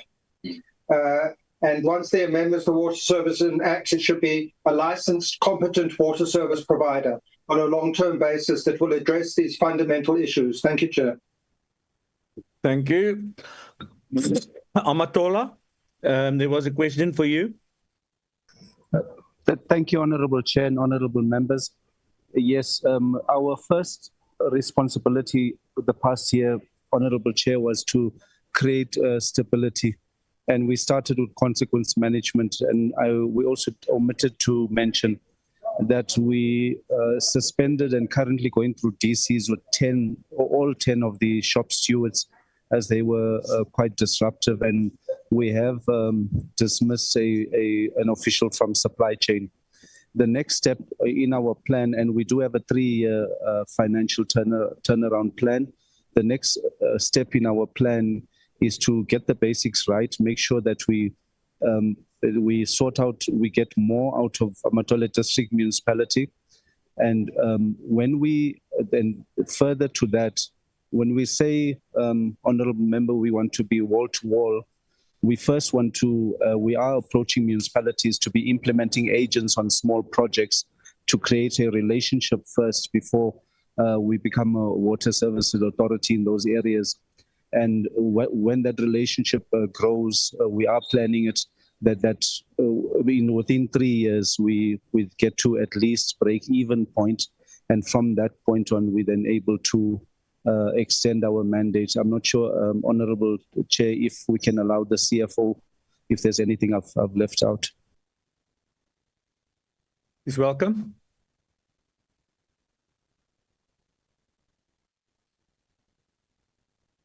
It seems the CFO has got... Thank you, Honourable Chair. Okay, sorry, my apology. You can continue.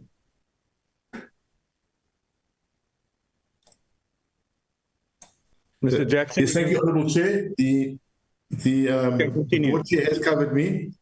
Just to indicate that, yeah, when we go wall to wall, it will be incremental and over a period of time. Just realising that there will be resources required when we're expanding our footprint within the province. And as the Honourable Dutebe has indicated, there are risks to that. So it would have to be incremental. Thank you, Chairperson. Thank you, Rand Water. There was a question for you as well. Good